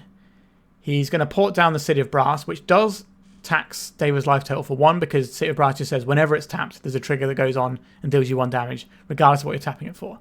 Another Wasteland here. This is going to grow the Terravore by 2. This is going to make it a 6/6, and it's going to put James to 14. So he's getting a right kicking at the moment. Could be looking at some game 3 action here. I don't think James is long for the world. A Mog Fanatic, usually pretty good against big creatures where it can block and then ping, but Terravore has Trample. Okay, another 6 to the face. This is going to put James down to 8. We've got a Trevor's Ruins being played here, and a second Terravore. That is 12 power of Trample, and James is unsurprisingly picking up his cards. He can't beat this sort of level of beef. But he gets to be on the play for the final game, which hopefully, for his sakes, will mean that he gets access to a nice fast start. That's what he's looking for here. He's just checking his sideboard again in case he wants to tweak things, but I don't know if he does. All right, they've got their opening hands for the third and final game of this round. James is on the play, so he can hopefully put down a nice bit of damage early. So, like the turn 1 Lackey, and just sort of dare his opponent to have it. Because if his opponent doesn't have the answer, then the game just snowballs out completely. So I think it's worth just sending your best thing and making them have it. It looks like there is a Lackey, and that's what we're seeing. Turn 1 Lackey. One of the very best plays in the pre-modern format. Certainly he's going to change the texture of this game. Does David have the Pyroclasm to follow up with? Does he have a Source of Plowshares to deal with it now? We've got a Gemstone Mine and a pass. So this could just be like waiting on like a Red Blast or a Plow. He's got a bunch of removal here. It is, sorry, the Blue Blast, not the Red Blast. So we're seeing the Blue Blast on the Lackey here. Did James board in any Pyroblast to deal with Blue Blasts? I'm not a big lover of that because I don't think David's going to have the Meddling Mages in. If he was having the Meddling Mages in as well, then you would probably want to have access to the Pyroblasts. Okay, we've got a Goblin Pile Driver. This certainly doesn't get Blue Blasted, but it needs some friends to work with. What has David got to show us here? Probably this turn would be a good time to develop something like a Sylvan Library and just get that card advantage in numerous turns in the future and card selection. We're seeing a Weathered Wayfarer. This is going to allow David to lose his land to the Gemstone Mine and then activate the Weathered Wayfarer next turn. So when that goes away, we're going to be able to go and fish up whatever we need. I think James is debating whether or not he wants to Wasteland. It's an interesting choice. I don't necessarily think you do. I think this is probably a turn to just play another threat if you can and try and pump this Pile Driver up moving forward, because without the pressure, James is going to be in trouble. That looks like a Rishadan Port. That can do some interesting work here. This means he doesn't have access to red though. A Mog Fanatic, this is going to be really, really strong here. This is going to ping down the Weathered Wayfarer, and this could collapse David's entire mana base. I think the Mog Fanatic is still on a stack. Okay, so now the Mog Fanatic is pinging down and taking out his Weathered Wayfarer. I don't think David's going to have any response to that. It just goes. And now Wastelanding can feel pretty good. Alternatively, we can, on the Goblin side, just Rishadan Port down the Gemstone Mine instead. Alright, so that's what's happened. We've got a little attack in with the Pile Driver. Does David have another land to follow up? If he doesn't have more lands and was relying on that Weathered Wayfarer, then he's in trouble, but his deck has a lot of lands, and he's certainly found one here. Now, James gets to untap. Is he looking at applying pressure? Is he looking at constricting his opponent's resources? Because if he's only attacking for 1 and porting, eventually David's going to draw out of that and just play something big and just use his life total to soak up 1 damage several times, and that's not going to be a big deal. Going down to 18 there, does David, and we're going to see a 1-drop in the form of Mog Fanatic. So we are adding pressure to the board. This is 3 power, effectively, from a 1-mana card, because it's going to put 2 extra points of power into the Pile Driver when that attacks next turn. So a massive increase in board state from just a single mana here. And we're going to see the Rishadan Port doing its thing again. I think as soon as David plays a land that James can port, he's probably going to Wasteland the Gemstone Mine and then have the Rishadan Port for the other mana source. because at present he's going to be dealing 4 damage a turn, which is a reasonable clock on James's side of things. All right. We're seeing the gemstone mine being removed here.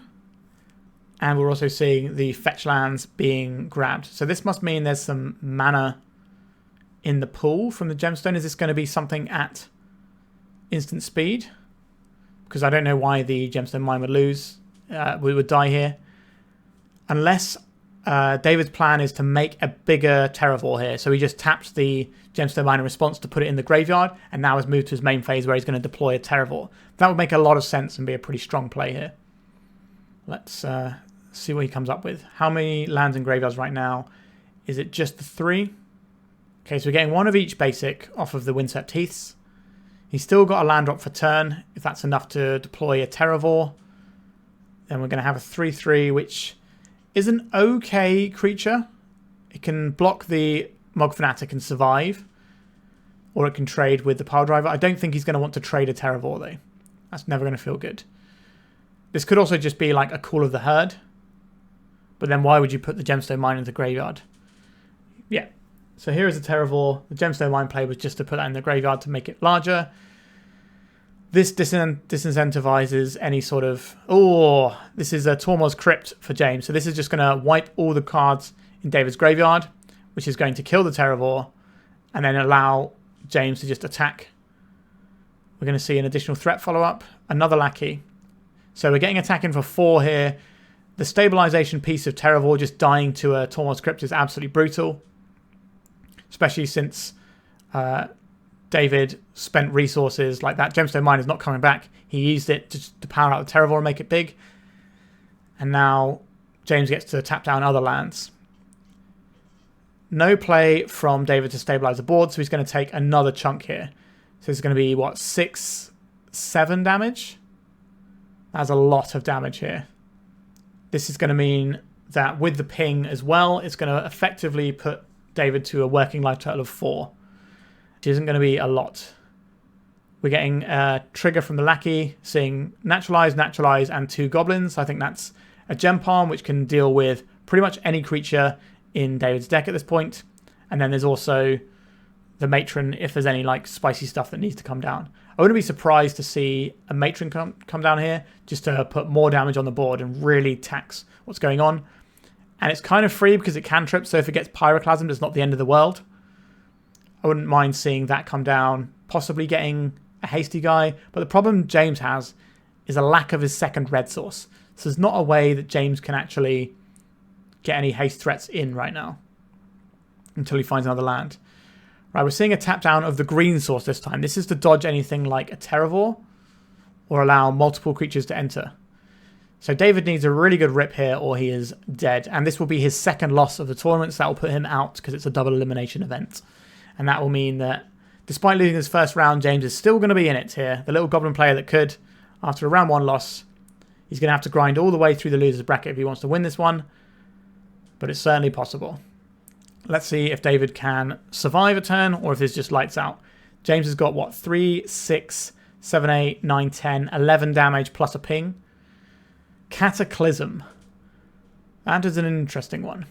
So James is going to ping for 1. If you're unfamiliar with Cataclysm, you basically sack a bunch of stuff until you're left with like 1 of everything. So what does James keep here? He probably just keeps the Lackey. This seems like a really bad Cataclysm, if I'm being honest. But maybe that's the only way that David gets to survive another turn, which seems horrible, because being left with Lackey on the other side, yeah, he doesn't even want to play out. He's had enough. The handshake is there. And David goes out, and James moves on to the next round, which I think will be round number 4.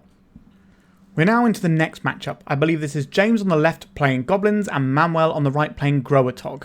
This is kind of an interesting matchup, because Growatog has all the sort of tools you can imagine and can dip into just about every colour. It has things like Engineer Plague out the sideboard and Pyroclasms. It's got counter spells. It can make large creatures using Query on Dryad. So there's a lot of tools at Manuel's disposal here. But Goblins is a very powerful pressuring deck. It, in my opinion, is one of the top 3 decks in the format. So it takes a lot to overcome it. And it does just have really scary hands. So we're going to have to see what this matchup pans out like in this particular instance. It looks like we're getting a mulligan from Manuel's side on the Growatog. I personally find Growatog can be a bit volatile because you're a mono blue deck that's kind of splashing some number of colours. Mainly green for Quirion Dryad and white for removal, but out of the sideboard you can be looking at Pyroclasms and all sorts of things like Engineer Plague, like I mentioned as well. It looks like James on Goblins is keeping. I can see a Siege Gang commander in there and some other Goblins, so we could be looking at a Lackey into Siege Gang perhaps. Manuel's opener here looks like it's got a Swords to Plowshares in, which is obviously a very important card in the matchup to be able to pass the Lackey test, as we like to call it. The Growatog deck also can play Armageddon to try and put things out of reach when it gets to that sort of stage of the game. Looks like James is starting off with his beloved turn 1 Lackey, the best play that Goblins can muster. We see a City of Brass making sure this Swords to Plowshares is castable on Manuel's side, and that's exactly what we're seeing. So this is going to give James a little bit of life and stop his best draw from panning out. So now he's going to have to try and find some other ways of pressuring. 2 mana being tapped here. It's a pile driver. This is going to be able to get through things like Meddling Mage, which is one of the few creatures in Manuel's deck. But Quirion Dryad can basically outscale anything given enough time. We're on James's turn now. There is obviously 2 mana up on Manuel's side, and this is a deck that everyone knows plays some number of counterspells, usually 4 actual factual counterspells as well as other bits and pieces. So whether or not something's going to resolve here is going to be a big deal that James will have to try and navigate. Could just be throwing something that's not really worth countering, but is still going to advance his board. But we'll see. We're getting the attack just for 1 first, so no haste threat. And now we're just seeing the Rishadan Port being used to tap down the City of Brass in Manuel's turn, then we're back to James again. So we've just got a little bit of pressure here and then some Port doing its work. The good thing about Port here is tapping the City of Brass will impact Manuel's life total. We see a Mog Fanatic. Again, not a great card that you want to spend counter magic on. Okay, an opt off of Manuel's side, and we're moving back to Manuel's turn. We're going to see a Fire Ice, which is going to take out the Pile Driver. So the Mog Fanatic has gone from dealing 3 damage a turn due to pumping the Pile Driver to just doing 1 on its own. But it's still a clock that is going to slowly add up, especially with this City of Brass hitting Manuel every turn. In for 1 goes James with his Mog Fanatic. And then it's back to Manuel, I think, here. Or are we going to see a play from James here? There is obviously the suspicious blue-blue for counterspell. And he has 2 ways that he can approach this. He can either play through it and burn the counterspell, or try and find a spot to resolve something. We're just seeing a bit of draw and go from Manuel's side, getting his City of Brass tapped down each turn. Once again, James is cracking in, and then we're going to see Rishadan Port doing its thing. So we're very much settling into a pattern where, as the game continues like this, James is just going to be accruing damage onto Manuel, but then Manuel's going to have the ability to have like an explosive turn with this much mana soon. We could see things like the Gush, which can power out a lot of cards, get some more interaction, allow him to potentially develop a threat, which is what's missing right now. As long as this City of Brass keeps getting tapped, it's going to be very difficult to resolve a green spell because there's not that many green sources in the deck. It's just like Gemstones, Gemstone Mines, City of Brass, and the Mox Diamond. So we're back with James here. And what are we going to see? Is it just going to be an attack for 1, or is it going to get some more pressure down? Just the attack for 1. But he's got 2 mana to play with. He's decided not to deploy anything. And he's just making the City of Brass do the work for him. A Sleight of Hand from Manuel is going to dig a little deeper into the deck to try and find something that can roadblock this Mog Fanatic. That looks like a Portent, I think. I don't recognize the art, but pulling 3 cards and then shuffling sounds like a Portent to me. Good thing about Premodern is nobody cares what version of cards you're playing. Some formats like Old School, people get a bit funny about what cards you actually play in it. But this one, people just want to play the game, and that's what it's all about. Okay, we're in James's turn, and we're going to see a little bit more pressure now. A Goblin Lackey. That is a good one. And we're attacking for 1. The ability to keep Manuel off of any sort of coloured mana is really, really powerful in shaping this entire game. A second City of Brass opens up a whole world of things for Manuel, and the first thing that he's deploying is a Psychotog.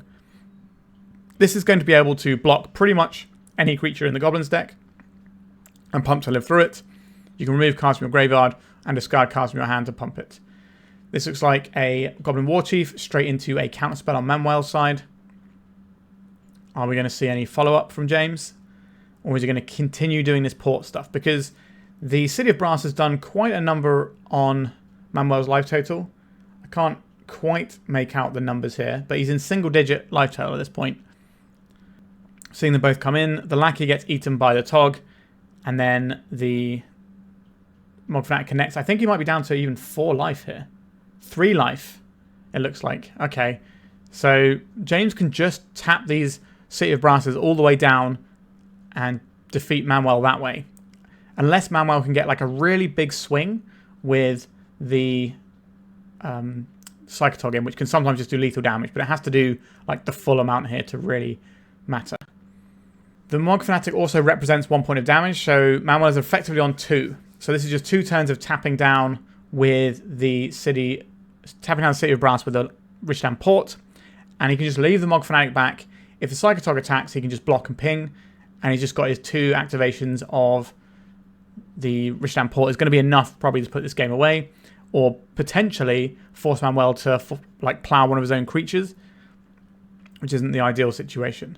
I think we can see in Manuel's hand he's had this Query on Drive that's just been locked there because of the way James has been pressuring his mana base, which is definitely one of the big weaknesses of the Miracle Grow or Grower Tog decks. They can't quite deploy their spells if you can press their mana base in a certain way. Here is a Goblin Ringleader.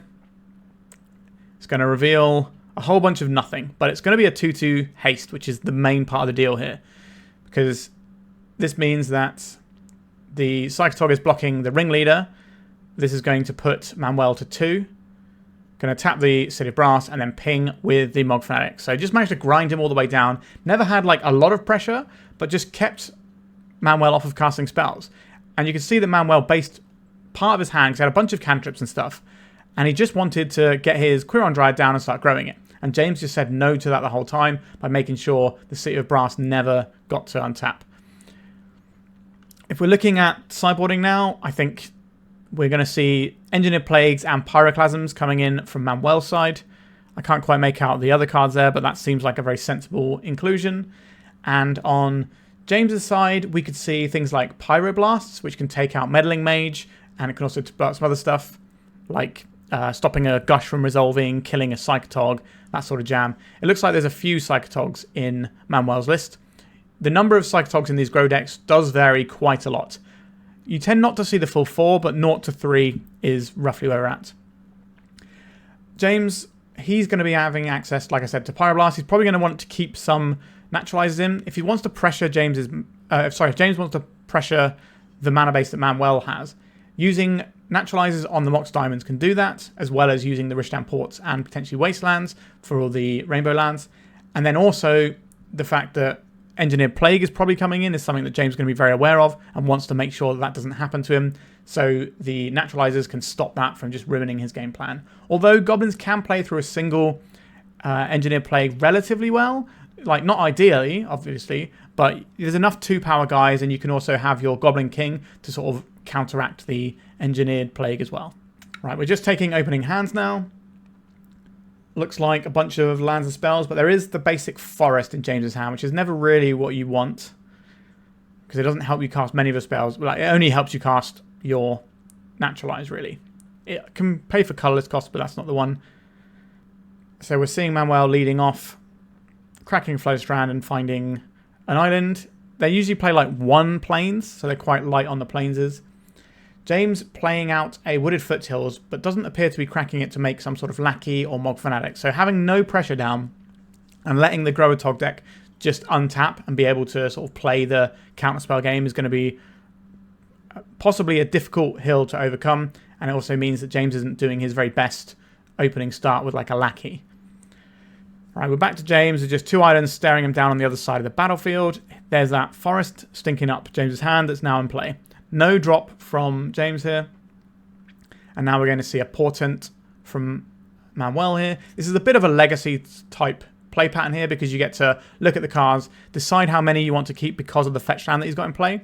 So he can just draw the 1 card. And if he doesn't like the other cards, can get rid of them. We're now seeing a Rishdam Port from James's side. This is going to be able to impact Manuel's ability to play white spells when he cracks this Flow Strand. So he might be in a case where he wants to just crack it. Yeah, so he's cracking it for an island here, which means that if he gets another coloured source, he can play it and then immediately cast a spell. So the Rishdam Port can't keep him off a spell the turn he wants to cast it. He can keep him off of subsequent versions of that. So if he has like a second Dryad or whatever. But he at least gets the first one down if he's playing it this way. Mox Diamond. This is going to secure his mana base quite nicely. Pitching an island. So these Growitog decks tend to run a very, very low land count and Mox Diamond, which makes me a little bit frightened.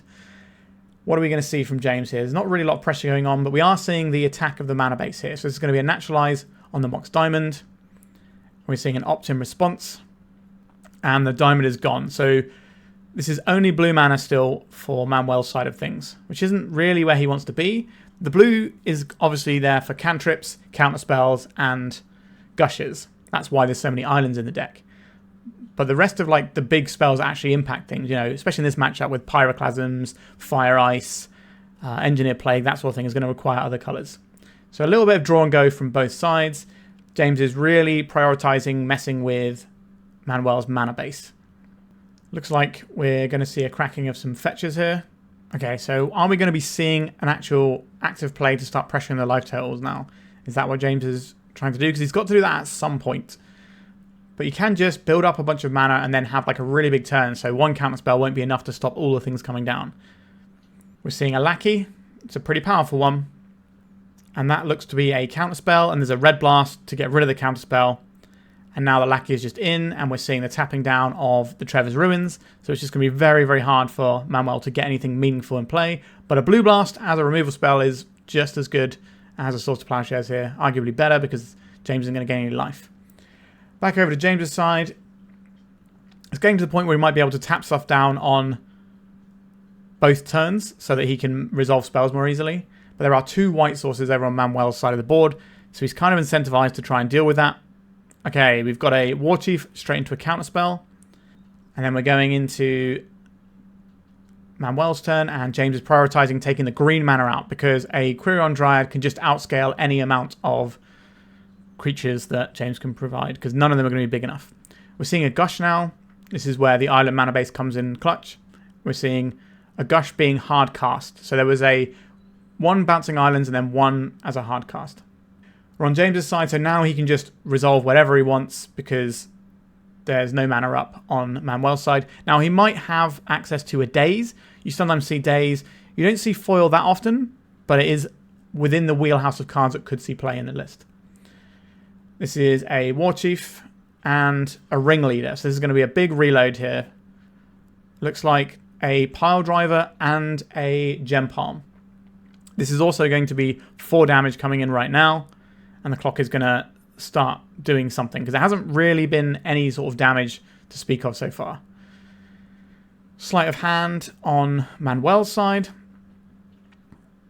Is he able to get down a creature? I think if he had a Quirion Dryad, he would have played that prior to the thing. Oh, an Armageddon. That is a very bold play here. Because there is pressure facing down Manuel here. But this is supposedly, I reckon, to try and make it so that James doesn't have any follow-up pressure. Okay, so we're seeing a Swords to Plowshares off a City of Brass. I think the life totals are 10 on Manuel's side. That's kind of the important life total here. Doing my best to read the little pad that I can see in my feed right now. Okay, so we're seeing a Wasteland as well. And the 2 damage is going to continue to hit. Okay, so Manuel is now on 8. But he does have a land, which is something that James can't boast just yet. All right, there is a mountain. So additional follow-up could be coming as well. 2 more damages. Manuel's just on 6 here. I think Manuel's just been having a tough time into all these Rishdam ports with the mana base, which is incredibly fragile from Growitog, and is definitely one of its biggest weaknesses. All right, we have a life total pad finally. Okay, so let's see if my estimations are right. Okay, so I couldn't read that very well, I guess. So if it's 14 to 20, there's still quite a lot of game left to play. We're seeing a Mog Fanatic and a Pass. Manuel is going to deploy a Pyroclasm. So he's going to take 1 from the Fanatic as it gets sacked. But then James isn't going to have much of a board left. Okay, no, so we were right on life totals before, and it is 4 to 20. So there's not much damage that James needs to get across here. But he does need to get it across before there's some sort of stabilization. There's not really direct damage to speak of. There's no lightning bolts or incinerates or that sort of thing from the Goblins deck. So if you can secure a board state here from Manuel's side of things, you can end up being able to stabilize and hopefully turn the corner on his part. He's made another land drop, which is very much where he wants to be after this Armageddon, but he cast the Armageddon and he had Gush before, so he knew that this was going to be a situation that worked for him. Using the Fire Ice just to tap down and mount him. I'm not sure I like that, because I think you're better off using it as a removal spell, because all James needs to do is get through a little bit more damage, and if you can stop that from happening, you're going to be okay. Okay, we've got a Gush now, so many cards being drawn here, but these City of Brasses are really scary to use. I think he's got another one in his hand as well, so it's not a particularly envious position on Manuel's side. And we've got a Portent here. It's not delivering what he wants, so he's going to have to shuffle. I think what he really wants here is a Mox Diamond, just being able to get some mana of all colours that can't be wastelanded, it's not going to be Rishadan ported, and it's also going to just open up stuff without hurting him. A bit of draw go is happening, and we're back to Manuel's side once again, developing another land. We obviously knew he had that from previous Gush. Now James has got himself access to a second land, so he's going to be able to deploy some threats again soon. Another island, and we're back at James's again. Okay, he's also finding mountains, so we're going to be able to see the game continue here. It was kind of just like a reset, really, when the Armageddon happened. It kind of sucked the life out of the game, but both players have managed to make land drops and play the game again. But Manuel does have a big full grip of cards, so we might just see like counter spells on whatever gets played here. And we're seeing a Red Blast, and then there's a Pyroblast, and then there's a counter spell. So there's a little counter war that obviously the deck full of more counters ended up winning, but that was some resources. Alright, only 2 life left for Manuel, but there is now a Quirion Dryad, which is a great threat that can snowball out. But will it be enough to get James dead before he can muster up 2 points of damage? Like a couple of Mog Fanatics that squeeze through is going to be enough. A Goblin War Chief. This is going to be able to attack here. We're going to see a counter spell, which is going to then put a counter on the Quirion Dryad. Not the clearest dice, but that's just one counter so far. This is now going to be a 3/3 Quirion Dryad, so you can sort of see how this deck is supposed to operate, where it just plays its guy and then just plays cantrips and counter spells. It's a very tempo-y style deck here. This play, by attacking, really suggests to James that there is going to be answers for what he plays this turn. There is a Pile Driver, and it just gets through. And now we're back with Manuel. Is he going to be able to attack in for more? Does he feel that he has to hold back on blocks? Because if he can't answer multiple things, he might be in trouble. I think there is a Mox Diamond in his hand, so he might be able to get some coloured mana that helps, but I don't know if he's got any lands in hand. No, okay, that looks like an Engineered Plague. But if he taps it, then he is going to 1 life. So it's an awkward situation where he has to leave the Dryad back on blocks. James obviously has a grip full of just guys here. And if he can just keep deploying them and overload the resources that Manuel has, he'll be able to cross the finish line, I suspect. The order in which he plays them is very interesting, though. I don't know if he's going to be able to deal with this Quirion Dryad as the game progresses. Okay, we're just seeing a Gem Pile Incinerator being played as a guy. It's a rubbish guy, but when your opponent's only on 2 life, any amount of guys is good. So this is going to give him a lethal attack on the next turn through the Quirion Dryad. Obviously, he has to assume that Manuel's got some action, but this also makes a hasty threat that he can provide, potentially overwhelm any interaction. This attack from the Quirion Dryad is very aggressive and suggests some kind of sweeper. Alright, ploughing his own Quirion Dryad just to gain the life. And now I assume we're going to see the Pyroclasm. And they're just discussing about how it gets a counter before it dies. I think I peeked... Yep, so there's the Pyroclasm that I saw. But this is just going to put Manuel back down to 4. He does have potentially a counter spell on this turn. But if James can just produce like a hasty threat, possibly backed up by a blast, it's going to be pretty scary. But just another Gem Palm. Not exactly the big money he was hoping for, but it's only 2 swings to get there. Floating some mana on Manuel's side and gushing. What are we going to see? It's the Mox Diamond, and now we're going to see another Mox Diamond. This is just going to make his mana base work for him a lot better now, because he's going to be able to actually cast his spells without having to tap his City of Brass. But he is tapping his City of Brass, and he's playing a second one. So he had the 2 blue floating from the Gush, and now he's playing an Engineered Plague, presumably on goblins, and he's got some slightly big creatures. James is really behind here, but 2 life means that you can cheese out a win with like a hasty guy Well, you probably need 2 hasty guys because of the ensnaring bridge here. And you can't just have a Mog Fanatic that comes in and pings, because it will die via state-based effects, so you never get a chance to sacrifice it. I believe there is a Naturalize in James's hand, but whether or not he can find the green source and actually leverage it to blow up the Engineer Plague remains to be seen. I think I like Manuel's spot quite a bit here, but it only takes 1 card for us to go out of control. What can we see in James's hand? Some 1 toughness goblins isn't really where he wants to be. And it's not going to take many turns of attacking for these Dryads to do their thing. Okay, now we're seeing the Armageddon, just to really make sure that James doesn't get to play anything else. But this is going to put Manuel to 1. I think James has decided he's had enough. Yep, that is the end of that game. So we're going to get a game 3 here. I think being on the play is really going to help the Goblins player. And it wasn't a particularly strong start from Goblins. And it still nearly got the job done. So it does feel like the Goblins is going to have the edge in this matchup. But let's go to the third game and see how that pans out. Our players are just shuffling up now and taking their openers. I think that Manuel has mulligan to 6. The Grow deck does mulligan quite a lot in my experience. I played it for the first time the other day myself, and I found a lot of hands, the mana was just a little bit awkward. So we're seeing a fetch land being cracked on James's side. This is going to produce a mountain, I would assume, and some sort of 1-drop. Alright, so we're seeing the Pyroblast on the sleight of hand. So James is just trying to stop the engines rolling and now is getting in the sort of mana denial plan. The mana denial plan has been working out quite well for him so far. We'll see if it works out in this game as well. If Manuel doesn't get off of blue mana, it's going to be very hard for him to use all his big explosive plays like the Pyroclasms, like the Engineer Plague, that sort of stuff that he's really looking for. Okay, James has decided he just wants to put pressure down whilst there's no counterspell up. So he's getting in his first hit of damage here, and we're 18 apiece on live totals. A Trevor's Ruins means that Manuel can deploy something. Okay, so this is a good threat. It's going to be a scaling threat like the Quirion Dryad, but right now there's a potential for it to get removed by something like a Gem Palm Incinerator is the name I'm thinking of.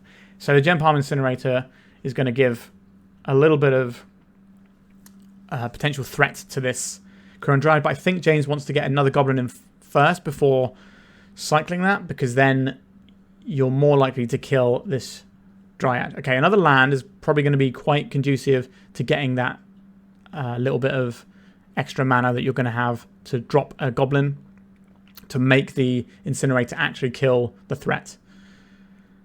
It looks like there's a Gush, but not a second island in play right now on Manuel's side. So I don't think Manuel has a play until next turn. So the Gem Palm Incinerator will do enough to kill this Quirion Dryad. Let's see how James is going to navigate this. A Matron. That's pretty good. It can tutor up a removal spell. It can tutor up more threats. It's just a very versatile and powerful creature. Looks like the Gem Palm is what's coming down. When your removal spells cantrip, it feels pretty good. Also, the Matron will have haste as well. So we're seeing the cycling of that. And now we're seeing a bash for 3. I think James is in a pretty commanding position here. If Manuel doesn't actually have any action and has to gush for it, that's going to set him back as well. So it's going to be harder to then leverage the threats he has if he needs to play them on subsequent turns. Back over to James. The Goblin Menace is running riot here, I think. And we're going to see another way of tapping Manuel's mana. That's a powerful one. And yeah, that's all he's doing. He's just saying, if we just take out all your mana, you're not going to be able to play this game. So Manuel's now deciding what land drop he wants to make. That looks like a Flooded Strand, which could go and get a white source. Yeah, that's exactly what's happening. We're getting a Plains, and it's going to ping the War Chief away with a Swords to Plowshares. This now means that the runway is kind of open for James to deploy stuff. And he's got a lot of mana here, which is kind of how this Goblin deck can operate. It keeps tapping you down, just hitting you for a little bit of damage here and there. And then when you react at some point and do something, all this mana that's been stored up suddenly becomes a whole bunch of Goblins that kill you. So here is a War Chief. And then it looks like we might be seeing something else. No, we're just seeing an attack for 3. And James is being disciplined, holding up his mana denial strategy, getting rid of the green source so none of the sort of Quirion Dryads can come and outscale all of the threats that he's been trying to put down. Makes a lot of sense. Manuel flowing some mana and gushing. Gush is a very powerful card, for sure. But what he really needs now is actual removal spells. And they don't seem to be forthcoming right now. Armageddon. So we saw this play before, but can James just cross the finish line? Because if he's got a land here, the War Chief kind of acts like a mana source anyway.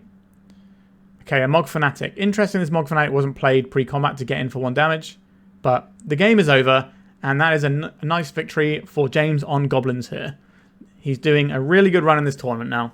Alright, we're now into the final, and this is the time where we are joined by a special guest, Mr. NeonMushroom Fluorescent Fungus himself. Hello. Hey, what's going on, Cyrus? How are you, dude?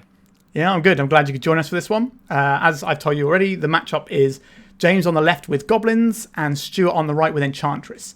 And because this is a double elimination tournament, at the moment, the Enchantress deck hasn't lost, whereas the Goblins deck has. So in order to win this, James is going to have to back-to-back beat Enchantress over 2 games, or 2 matches. That's super cool. This is actually my first time on not just witnessing, but hearing about Magic the Gathering tournament being done in a double elimination style. I've seen that done with like games like Smash Bros and stuff, but this is my first experience watching this, so this is going to be super cool. I think it makes things really interesting when you've got like just like a little 8-man tournament here. So, no, what this is awesome. What do you Love think each player is looking for as well? Oh, sorry. Ooh, yeah, the playmats. This is versus special Goblins? art. So. They're so cool. Yeah, whoever did those, good job on those. As far as Enchantress versus Goblins goes, do we know who's on the play between the 2 of them? I don't know. Looks like we've got mulligans though. Yeah, if it's on seeding, and you said that James on the left is the undefeated? I think it's always dice roll in the double eliminations. Oh, okay, even better. Okay, so it doesn't really matter. So as far as what the players are looking for, and I assume all players of this tournament know what everyone else is on, being that it's a much more intimate setting, I imagine Goblins obviously just wants to open on turn 1 Lackey and to like put as much power into play as possible, because most Enchantress decks aren't playing, 4 Swords to Plowshares. And then the Enchantress deck is Solitary Confinement plus Sterling Grove, I think, is probably a hard lock, since that stops their Goblins 1 out, which is Naturalize. Mm-hmm. So I think it's very much a case of Goblins is going to run over Enchantress for a bit until a certain point. And it's just a case of whether or not they can get it done in that little time frame before like the Parallax Wave stops everything. Yep, the Opal Wave combo is going to be very much, I think, how the Enchantress player is just going to be able to steal game 1. And Goblins really wants the game 1, I think. Like you said, this is double elimination, so someone has to win not just 2 games in a row, but 2 matches in a row, which is super high stress. Looks like we see another mulligan too, for both players. Wow. Yeah, not going to be the most amount of resources here. Who do you think this favors? Normally, I'd say it's probably close. With both players mulliganing down to 5, I want to give Enchantress it's somewhat of an edge, because Enchantress can recover from mulligans almost for free. Goblins can kind of get away with some stuff if they can sneak in a Goblin Ringleader, but Enchantress's main game plan is just to put an Anchor into play and start turning every spell into a cantrip. So going low, I like Enchantress just a little bit more. All right, looks like we've probably got keepers here. I can see a nice mix of Goblins and lands on one side, and a bunch of... Oh, I don't know. There doesn't seem to be the most amount of mana in the Enchantress player's hand here. Looks like... Yeah. This might be even lower, because I think the only mana source there might be the Seraph Sanctum, which is not where you want to be. Yep, that's tough. Looks like we're going to 4, and Goblins is keeping 5. Yikes. That's brutal. It did pass. If it weren't for the Sanctum being the only not just white source, but source of mana, then that hand would have passed the Lackey test, which I think is a good place to be, because Goblins often will mulligan super low for the Lackey, just because of how much upside there is to jamming Lackey and it going unanswered. You usually are super advantaged just from that play. Okay, let's hope we can keep 4. It might not be the most explosive of games here if they're on sort of limited resources, True. But it looks like we've got 2 mana sources and some spells. That's probably an okay place to be. Luckily, goblins can't deal with the Nargothian Enchantress, so if that does come into play, Enchantress player might be able to pick up some steam and recoup from this super deep mulligan. But if they can't pass the lackey test, we might have a really fast game here. I'm gonna be honest, Cyrus. I'm not the biggest Enchantress enjoyer, so I am gonna be quietly biased over here towards the goblins player. So I started playing Magic in Onslaught, and half the deck is like Onslaught cards as well. And also, I've known the Yep. player who's playing goblins for the better part of 20 years. So I'm not exactly a completely neutral observer, although I do know Stuart a little bit as well, and he's a really top guy. Hans is on the play, so let's see if he's got that lackey. We do have And the- sorry, we've got a mountain, but it's not an old bordered one, but I'll let it pass because I do like the Zendikar ones. Remember back in the day, before they started printing cool lands for like every set, when Zendikars and on glued lands were like the best? Oh, there's a lackey. This is a little bit scary for Stuart, I think. I think so. Plains could be a plow. I think it has to be, That'd be really otherwise good. this could really snowball out of control. Oh, it's not. Uh-oh. Oh, Oh, that's a siege game. It's so good. That's I love just this like deck so much. basically lethal at this point, right? 3, 6, 9, 12, 13, 14, 15, 16, 17 damage. Ready That's to so attack on much. turn 2? Or on turn 3, sorry. Yep. Okay, there we go. I think okay, that's a wrap up. I was just about to say I think Stewart, if he can develop confinement into some like maybe Miri's Guile, maybe we have a game here, but that did not happen. That was brutal, but we gotta love a turn 1 lackey into a turn 2 commander. That's the best. I guess if you're going to mulligan to Oblivion, you may as well have it when your opponent's going to have the best possible start, so you don't feel like you've wasted a good hand on that. 100%. It looks like I think so. I can't obviously see the entire Goblin sideboard, but I'm going to make a few assumptions that Tranquil Domain is probably somewhere in the 75 and is definitely coming in. Yeah, I think that it's Tranquil Domains and Tormod's Crypt is what James is thumbing through at the moment. What about the Yep. Enchantress side? What do you think they have to bring in? That's thinking about average Enchantress sideboards. There's a couple ways that it could go. Enchantress has like a solid game 1, if I'm being honest, but post board, if they have access to additional swords, because Enchantress usually does like a split of swords in the main and in the side. I kind of disagree with this. I think that if you can play swords and you're not a hyper aggressive deck, you should probably play 4 in the main. But I'm not the Enchantress master, and a lot of guys like Chris Tolar has some varying opinions on exactly how you're supposed to build Enchantress, and these are very smart people. So you usually see a split. If that's the case, I think we definitely see more swords coming in out of the sideboard. And then potentially, you see a lot of weird one-of fun-ofs in the main that you also see one of in the side. So if there's a second confinement, I assume that's going to come in. Other than that, there's so much variance to how these Enchantress sideboards are built that it's kind of, without seeing a list dead in front of me, there's like a lot of different things that could happen here. Yeah. What about what's coming out of the Goblins list? Because it's not always easy trying to work out what comes out when you've got this deck that's relatively streamlined with just a few silver bullets. Yeah, hard agree. Thinking about they can't really lose anchors, right? They need to always keep up on cards, and in this matchup, they're under constant pressure until they can establish a lock. So I don't think we're going to see any Argothian Enchantresses leaving. I don't think we're going to see any Enchantresses presence leaving. Obviously, none of the Opal Wave combo, which for those who don't know what that is, that's Opalescence and Parallax Wave. I won't get into the gritty details, but it's bad for the Goblins player if it happens. But I think they could start trimming on stuff like potentially some Goblins lists, not Goblins, Enchantress lists will play a single Sylvan Library to supplement the Miri's Guiles. I think that can go very easily here. I think that maybe even trimming some Miri's Guiles might be okay, depending on how fast they think they need to set up their game plan. Outside of that, I think it's really tricky. I'm not much of an Enchantress player, but the deck is like a well-oiled machine. It's super hard to start taking things out and have the deck still function very well. So I'm actually interested to see how these players do wind up sideboarding. I believe this is open decklist as well. So not only do they know what they have to play with, but they know what their opponent has to bring. So they have to sort of balance any potential like spicy things that might be in their opponent's sideboards. Oh, yeah. Yeah, it should be interesting. Now, I think the Enchantress player is super stoked to be on the play going into Game 2. They're much less likely to get completely blown out by a Goblin Lackey, which should be good. I think we can see James has boarded out some the Goblin Pyromancer. Is that what it's called? Yeah, definitely. Yeah, the I think Gem Palm Gem Incinerator. Palm Yeah, it's gotta Incinerator, go. sorry, yeah. The Pyromancer is the one that blows up all the goblins. That's not the one he wants here. Yeah, I think. Oh, you know what else they could probably take out? A Seal of Cleansing for Enchantress. I forgot they usually play that card just as like it's a cantrip. It also kind of like does a soft combo with Parallax Wave when they're in the bind. But I don't know that they need to play into that too hard. Yeah, I Maybe don't. also. Go on. Let's, sorry, I'm actually looking at a couple example Enchantress lists right now. They could also maybe drop some number of either exploration or wild growth, but it's going to depend on how much they had to bring in. Because like this list I'm looking at right now, it really is just interested in like solitary confinement, maybe potentially Sabo's Web if they want to fight. What's the name of the card? Why am I blanking on Richard one and of the most Ports. obvious cards? Rishadan Port. That's the one.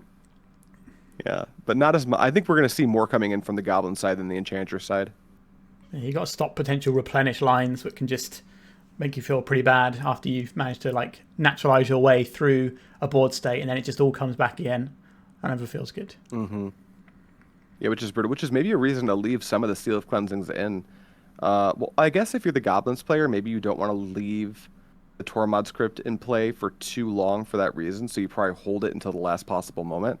But also, if it's stuck in your hand and they go for a replenish at a really weird time, you get punished. This matchup's actually, I think there's a lot going on in deep in this matchup behind the scenes that a lot of newer players might not understand. Things that like don't seem to matter, but when you go back and look at the entirety of the game, were like the most important things. Like, you know, not playing your Tormod script on turn 2 or playing it, then your opponent doing like some weird line with like Sterling Grove to fill their graveyard up, or going to discard to hand size and setting their graveyard up with like Opal Wave combo, and it's maybe you played the Tormod script early, so they Seal of Cleansing it ahead of setting their graveyard up for Opal Wave combo off of Replenish. There's a lot going on in this matchup. I love Premodern so much. This format's the best. Yeah, there's enough time usually in these formats. Obviously, if your opponent just hits you with a lackey and puts in a siege gang, not a lot of time. But generally, you have enough time to like leverage game plans and incremental advantage instead of just having one thing that runs away with the game, like a lot of the formats these days tend to feel like.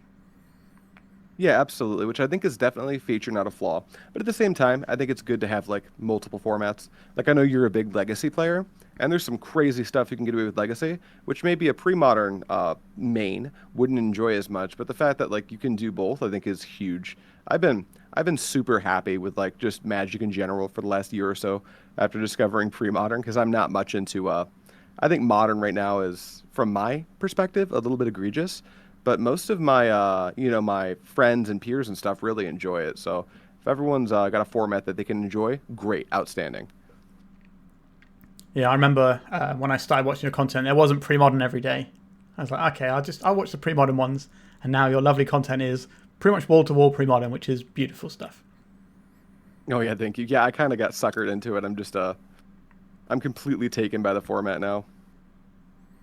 I've got a second channel where I do other stuff, but that's to scratch the itch of playing more contemporary Magic cards that I don't upload daily on there or anything. All right, well, it looks like we're gonna get started.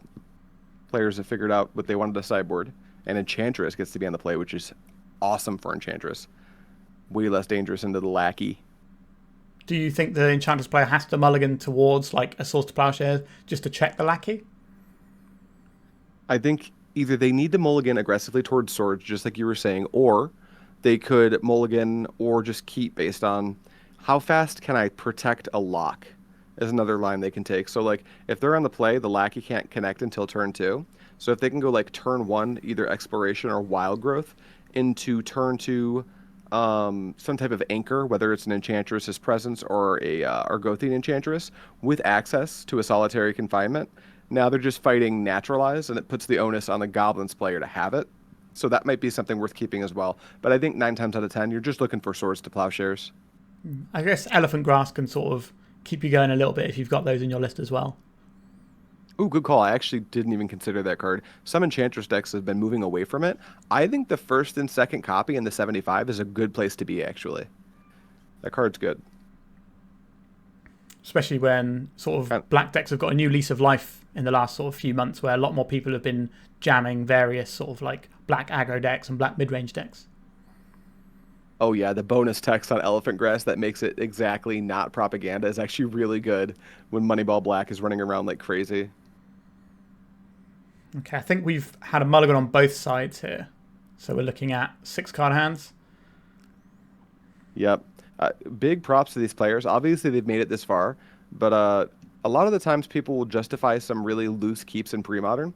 So when you see players mulliganing a lot, it's often a sign that they kind of understand what's important in the matchup that they're playing, and that in this matchup, both players actually have like 4-card hands that can be quite strong.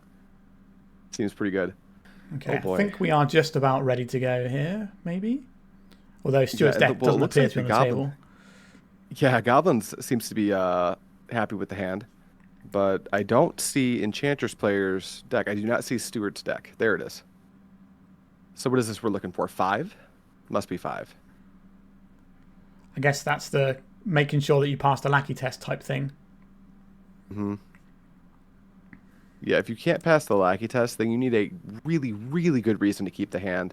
It basically means you have to have like some type of engine set up already that you can deploy super quick, which is not always the easiest thing to get access to that early when you're on Enchantress. There's also the one thing that's going in favor of the Enchantress deck in some ways is the fact that the Goblins deck doesn't have any access to like direct damage. So if you can get to a state where you can control the board, the only direct damage is coming from like Siege Gang Commander, which should be relatively easy to keep off the board if you can get into that sort of spot. Mm-hmm. Assuming we're going to 4 here, I think that's exactly the angle that needs to be taken. If there's Elephant Grass in the deck, I think Stuart's definitely going to be looking for it. Turn 1 Sword should still be fine. Is this a 3? Oh no! Like that hand had lands and spells, but Stuart's going for very specific spells to deal with it. Mm-hmm. I think this might just be going to a 4 though, and there might have been a bit of delay on him mulliganing one of them. 4 is a lot more manageable than 3, that's for sure. With 4, you can still keep like land, Argothian, Enchantress, some type of enchantment to cantrip, and we're still playing Magic. On 3, you just keep like land, Swords to Plowshares, Mystery Card, Hope. I think there's an Argothian Enchantress in there, which is certainly a way to dig out of a mulligan. Exploration, I think, is in there. Ooh, although without a lot of cards in hand, Exploration might be a little bit soft. Yeah, it is a 1-mana cantrip, which can be enough to get the ball rolling sometimes, but you'd rather have something that's actually going to impact the board a bit more. Yeah, absolutely. Oh wow, that does look like a 3-card hand. Yeah, oh yikes! like a 3. Oh boy. Oh no, Little Forest. Well, if James does take this down with his turn 1 lackey, then it's going to be Goblins. We're going to have to go to another game because James has already lost one in this double elimination, but Stuart hasn't. So he has to beat Stuart twice to actually get the crown here. Oh, man. And he plays the crypt out aggressively. I like that. We're seeing the ringleader pop and get a couple of matrons in. So this matron, presumably next turn, can just go and get anything. We see the Argothian Enchantress. That has text, at least. Yeah. Unlike that Sarah Sanctum, which is just a piece of cardboard that doesn't do anything right now. Oh, Wasteland. I would say the wheels have come off this one, but I don't think Stuart ever had the wheels on in this particular match. Yeah, he left him at home. He forgot him. I wonder what matron gets. Oh, Siege Gang. Makes sense. Yeah, okay. Stuart's had enough of this one. Yeah, I don't blame him at all. That was brutal. So now we're going to go to the next game, which is going to be the actual final because the Goblins player was the one that needed to get a win just to actually make it to the actual final. That makes sense. Well, that's a good way to get in there. It's kind of a free one. All right, so they've shuffled up. They've got their opening hands ready. This is the actual final. Both players are on 1 loss now, so the winner of this takes it all. Yeah, it looks like Goblins won the die roll, but luckily this time it's just a Mog Fanatic instead of a Lackey. This is much more manageable for the Enchantress player. Miri's Guile. Miri's Guile. Should hopefully find some plows and parallax waves to get this show on the road. Mm-hmm. Not a super experienced Enchantress sicko over here, but I will say that I think Miri's Guile might be among the best possible turn 1s for the Enchantress deck. It just sets everything up so smoothly. There's a turn 2 Lackey, which must have been the top deck for James. Yeah, we've also because the Enchantress deck is allied colours, it does get a fetch land to shuffle away the Mirri's Guard and get maximum value from it as well. Do you think if the Enchantress deck for some reason wasn't allied colors, they would play like an off-colored fetch just to unlock the Mirri's Guile, or is that too thin? Well, a lot of decks do that, don't they, I suppose? So I wouldn't be surprised to see something like that if they were playing a non-allied colour combination. Yeah. Like you see that come up so much. Like your Jund Worm deck. It's Jund, so you get 2 fetches. So all of a sudden library starts to look really good because you can always take partial pieces of the library and keep shuffling, which is, over the course of a long game, incredible. Ooh, tapping for a white. Yes, yes, yes, yes, yes. No, I said I'm rooting for goblins, but I think James needed this. Our Stuart needed this. We needed to see that swords happen. Yeah, we want to see a good game here. We don't just want to see Enchantress get run over again. Yeah, exactly. I think keeping like a lot of cards in hand is obviously a big step up from the previous match. Mm-hmm. No, this looks like it's set to be a real game here. Goblin Pile Driver, not as scary versus Enchantress as it is some other like blue decks, for instance, but it will get the job done if Stuart's not able to accumulate critical mass here pretty soon. But Opal Wave is a part of the matchup, so the Goblins player, it's kind of onus is on the Goblins player to get the job done now because our Enchantress player, Stuart, is not under any meaningful pressure at the moment. It doesn't take much to get the pile driver hitting for a big chunk, but Stuart is rapidly approaching the 4 mana mark where all of his best plays come online. Speaking of best plays, here comes the Argothian Enchantress, hopefully ahead of a Parallax wave. That would be the best thing here for them. And what would be the best thing for Goblins player? Probably just War Chief into second Pile Driver would, I think, apply the most pressure all at once, but it does play directly into Parallax Wave. I think Cedric Phillips had a really good commentary about when to play into Wrath and stuff, and his perspective, like, 'cause obviously he was famous for top 8 in the Pro Tour with Kithkin back in the day. His plan was always, you make them have it, because if you hold back too much stuff, you're not going to apply enough pressure, and then they're just going to have the time anyway. And I quite like that philosophy. And Goblins gets to draw extra cards whilst making pressure sometimes. So I think we're just going to see James just ball into the pressure for the most part, unless he's got some sort of mana disruption, like ports or something, to keep Stuart off of 4 mana. That's one of the coolest things about Goblins, though. It's an aggressive deck that never seems to run out of steam, which I think that's actually really cool. But there's a cost. You know, in order to never run out of steam, you have to do this weird thing where you're like a red deck that doesn't play Lightning Bolt because you're trying to maximize your Goblin ringleaders and stuff. I think it's really, I think it's one of the cooler things about the format is we have decks like Goblins that are so all in on one lane. Yeah, and like things like Goblin Matron don't necessarily seem that exciting, but on this board it's worth 3 damage because of the pile driver. So it's 3 mana for a 3 power guy effectively, if you're just adding all the stats onto the pile driver. So it ends up being like a cantrip that's actually a good amount of damage you're adding to the board. Yep. And in this matchup, unfortunately it doesn't come up in this matchup, but like in some matchups that matron also represents I'll go get Gem Palm Incinerator. So it's a, relevant creature type 3 drop that goes to provide you a kill spell that also cantrips. Unfortunately for our Enchantress player, that Argothian Enchantress has Shroud. So it won't come up here. No, I think the Gem Palm Incinerators in James's deck in the Game 1 configuration are just some really bad cantrips, and that's the best they can do. So, you think they ever cast it? I guess if they're anemic enough, they might just like cast it just to add extra beef to the board. But I think if you're casting a Gem Palm, you're not exactly happy about your position in the game.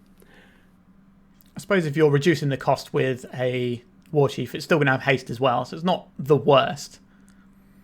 True. Very true. Is this looks like Mirri's Guile into solitary confinement. So the lock is potentially established. Oh, and it's there's the gone main again. board naturalize. Tough. 3, 6, 7 damage. Yeah, but the potential to be, that Mog Fanatic represents a extra point of damage as well. 5, still healthy enough life total for the Enchantress player to find a line back into the game. But right now, the Enchantress player has to have it immediately. Otherwise these Goblins are just going to get the job done. That pile driver going unanswered is bad. something like a Parallax Wave could stabilize the board, although we know that James has a War Chief in hand, so could just suddenly throw down a bunch of damage if he draws like another mountain and has a pile drive or whatever. That would just be lethal. See a draw, some setup with the Miri's Guile, and ooh, Sarah's Sanctum. So we're looking at potentially some explosive stuff happening this turn. 1, 2, 3. There's the wave you were talking about. That is good. Oh, not yet. Do we have a Seal of Cleansing? Nope, just a wave. That's going to keep him alive for a little bit longer, though. We get to see more turns of the game. The wave replacing itself also makes it feel less bad for it to potentially only be a temporary solution for the board. It does get a bit scary, though, when it gets low on counters, because you know all these monsters are coming back at that point. Sterling Grove also quite good here. Now we may be looking at just Sterling Grove for Opalescence. As a matter of fact, this might be game. Unless there's another Naturalize. So we're back on James's side, and we've got a Ringleader, and it is finding what? A bunch of lands and a Mog Fanatic. So not a very good hit, but it's still replacing itself, which is not nothing. Yep. I can't feel bad for the Goblins player. The amount of times I've seen them play a Ringleader and draw 4 cards. I'm looking over at my Factor Fictions, like, why do I cast these? I should just be playing Ringleader. James keeping hold of the haste threat and not playing out, the War Chief, so that it's going to be easier to have an explosive turn once this Parallax Wave is dealt with, is a play I really like here. Me too, very much. James has been playing variants of Goblins in different formats for a very long time. Oh, awesome. That's good to hear. I love a specialist. Now, I think on Stuart's side, he's got this Sterling Grove. Access to 1, 2, 3 mana if you assume the Sterling Grove's getting sacked. 4, 5, 6. So they could go get Opalescence and set up Opal Wave combo right now. And once that happens, I don't know if there is anything aside from Naturalize that lets James back into the game. So I wonder if that's what we're going to see here. Yeah, it looks like a pretty good... It's certainly the best spot that the Enchantress player has been in for a while. Certainly better than the previous 2 games we saw. Oh, yeah. Dealing with some more goblins. Cool. No threat of dying just yet. Attack for 2. Do we take the 2? We do. Now the Mog Fanatic's really scary, actually. Because that just makes a second Mog Fanatic a kill through something like a Elephant Grass or something. Because it doesn't need to go to combat. And if this first Mog Fanatic comes out from under the Parallax Wave, I can now see a route for both players to very convincingly win the game. All right, Sterling Grove is not only finding something, it's also shuffling the Miri's Guile pile as well, which is a nice little added bit of text on it. There's the Opal Essence, the Opal part of the Opal Wave combo. The wave is in play. So in theory, this means that the creature threat will no longer be too much of a problem. Yes, agreed. I like doing that after the Miri's Guile, making sure to... This took place... Because it was drawn, so it must have taken place after... Yeah, so resolve the upkeep trigger Guile. and then stacked it on top, the old Vampiric Tutor trick. Very smart. And there's the Opalescence. We're about to see some fireworks here, I think. Attack for big damage. Down to 14. Yep. Then, Parallax Wave targets itself. And then I assume they're just going to shortcut it all here, but it's going to end up with all the creatures permanently exiled forever. Yeah, and how that works is the Parallax Wave, annoyingly, is able to target itself. Then it comes back to its own ability with 5 fresh counters. Then they can target each of the goblins and then hold priority, target the Parallax Wave itself. It leaves, then comes back, and then the ability to put things back has already resolved, meaning that all the goblins that were targeted, those triggers to exile them resolve, but the trigger to bring them back into play has already resolved, so they're gone forever, is what that looks like. But the one downside to this, though, is as it goes away, it does bring back the Goblin Matron for one trigger. So now James has gone and fetched up a second Mog Fanatic, with his opponent being on 2 life. That's just so good. That's awesome. Yeah, it feels like a pretty big spot to be in. Yes. Good catch. I completely forgot there was a matron underneath that wave. I think if Stuart had a second solitary confinement, he probably finds a solitary confinement there instead of the opalescence, because that's just, in theory, going to be a lock. And you don't have to worry about taking damage. Because that's the thing that can answer the fanatics. Here's a Sterling Grove. Forest. Yep, we're just going in with the fanatics and pinging for lethal. Oh, no. Oh, that's brutal. Well, at least we saw Enchantress do its thing this game. Unfortunately, Goblins did the Goblins thing. So we're going to see, looks like game 2 of this round 2 again with Enchantress on the play. So you can certainly see how having more cards in hand is going to make a big difference for the Enchantress player. It's not like they're just completely stone cold to what's happening. They do have a lot of options available, and they had some nice manipulation and all sorts. Oh yeah, absolutely. I think going into this game 2 of the final round, part 2, I think that the Enchantress player really just needs to not mulligan to 4, and them being on the play, not hit a lackey. I went into this thinking that the matchup was super tight. Now, this is a variance-based game, so, it's not weird for sometimes a matchup that normally is close to seem kind of swingy. And to be fair, that last game we just saw was very close, very well played by both players. But I after seeing Goblins do that 3 games in a row, I am afraid for our Enchantress player. Stuart's staring intently at his hand. Does that mean it's questionable? I can see a wave there, but I can't really see much else. It looks like James is mulliganing to 6. I think Stuart is too. Yep. So a lot of mulligans in this final. Yep, good restraint from the Enchantress player. I think if I had to mulligan as many times over the course of these games as Stuart has had to, I would keep a really questionable one just to feel that feeling of having 7 cards in my hand. Yeah, it's not ideal, but I think a lot of people lose games for not mulliganing enough. And that's certainly one of the things that you can definitely practice, like making sure you just don't keep slobby hands because you can't be bothered. I think that's a really good way for people who are sort of getting into Magic to sort of learn a bit more. You don't just need to have lands and spells, you need to have a game plan with your hand. Yes, it's one of the big unlocks that takes a player from that area where they're kind of okay at the game. Their win rate's maybe not the greatest. It's kind of the first unlock that lets you start moving towards that positive win rate. You're starting to get pretty good at the game. Is understanding that any 3 lands and any 4 spells is not just a keep. I can see a Swords to Plowshares in Stuart's hand. Yeah. Ooh. Oh, that's a great place to be on the play. We see an Opalescence, which is going to the bottom. Just tutor that up later when you're ready for it. The Enchantress deck operates on, it's a pretty cool dichotomy.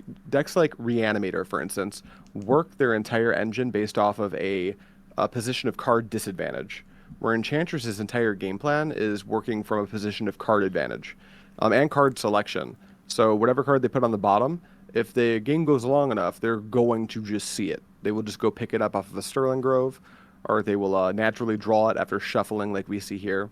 Because we see a turn 1 forest, which usually means either exploration, Mirror's Guile, or wild growth. We haven't seen any of the sort of fast mana starts from Stuart at all so far. Yep, but we do see the Guile, which is great. Turn 1 Lackey. Hey. And a Crypt. How do you feel about playing the Crypt out this early? So I am always fearful that if I play the Crypt out too early, now my Enchantress opponent will have the agency to be able to proactively use the Seal of Cleansing to force me to pop my Crypt early if they want to set up a Replenish. However, I think developing it, there's always the chance that you develop it too late, and then your opponent goes under it. So maybe this is a turn or two too early, but I can tell you right now that James here is a better Goblins player than I'm ever going to be. So I trust James's decision to play it that early. We had quite a big exchange of things over there. So we saw the Wild Growth come down and a Serra Sanctum and a Plow, and then James fire back with a Wasteland and a second Lackey. And now we're going to get a Lackey hit in, which is never where you want to be. And okay, it's only a 3-drop. Yep. He only Black Lotus. It's not so bad yet. Oh, there's a pile driver there. That's quite a bit of damages over there. 5, 6, 7, 8 damage as it stands right now. Whoa. Is that a exploration, but no land to put in? Yikes! Oh no. Here's 8. You're gonna go to 10. This Goblins player knows when to hold and when to fold. These hands have been absolutely brutal. There's a ringleader for a draw. 1, 2, 3. Oh no, Yikes. Cyrus. I'm not feeling very good about Stuart's position. All right, we've just got a handshake here. Oh. We got one game, but then the others were very, very lopsided. And this is what we spoke out earlier, where if the Goblins can come out quick enough, it's just going to jam the Enchantress player right up. Mm-hmm. That's I did say I wanted the Goblins player to win, and I'm glad that they did. I wanted it to be so much closer than that. Oh, brutal. That was awesome. Well, thanks for inviting me to do this game. That was a blast to watch. It's nice to see Goblins do its thing, and at least we got to see the Enchantress player do its thing at least one time. Here is a picture of our winners as well. So I think the prize for this was a Phyrexian Dreadnought and a Smokestack for the first prize, and then a playset of Windswept Heath for second place. So not a bad. Oh, and it's even an Onslaught playset. That's a nice little prize. That's awesome. All right. I think that's our tournament done now. Bit of a potentially anticlimactic final. Unless you love watching Goblins stomp face, then this was the one for you. All right. Thank you so much for joining us. I really appreciate you coming in. And if you're out there, check out the Fluorescent Fungus channel for some amazing pre-modern content. I watch every video, so you should too. Oh, thank you. Yeah, absolutely. Also sub here. If you're not, how did you find this video? All right. Thank you so much for watching. I'll see you next time, and goodbye. If you'd like to support me in the channel, please check out my Patreon. It has a free guide to budget TurboDeps, as well as 3 tiers of support. A low-cost one that enters you into my monthly raffle for a free donation deck on the channel, a mid-tier subscription that gives you access to my detailed TurboDeps guide that is updated every month, as well as regular articles, and lastly, the higher tier gives you all of the above, as well as a monthly donation deck for my channel. If you're interested in supporting the channel this way, please check out the link in the description.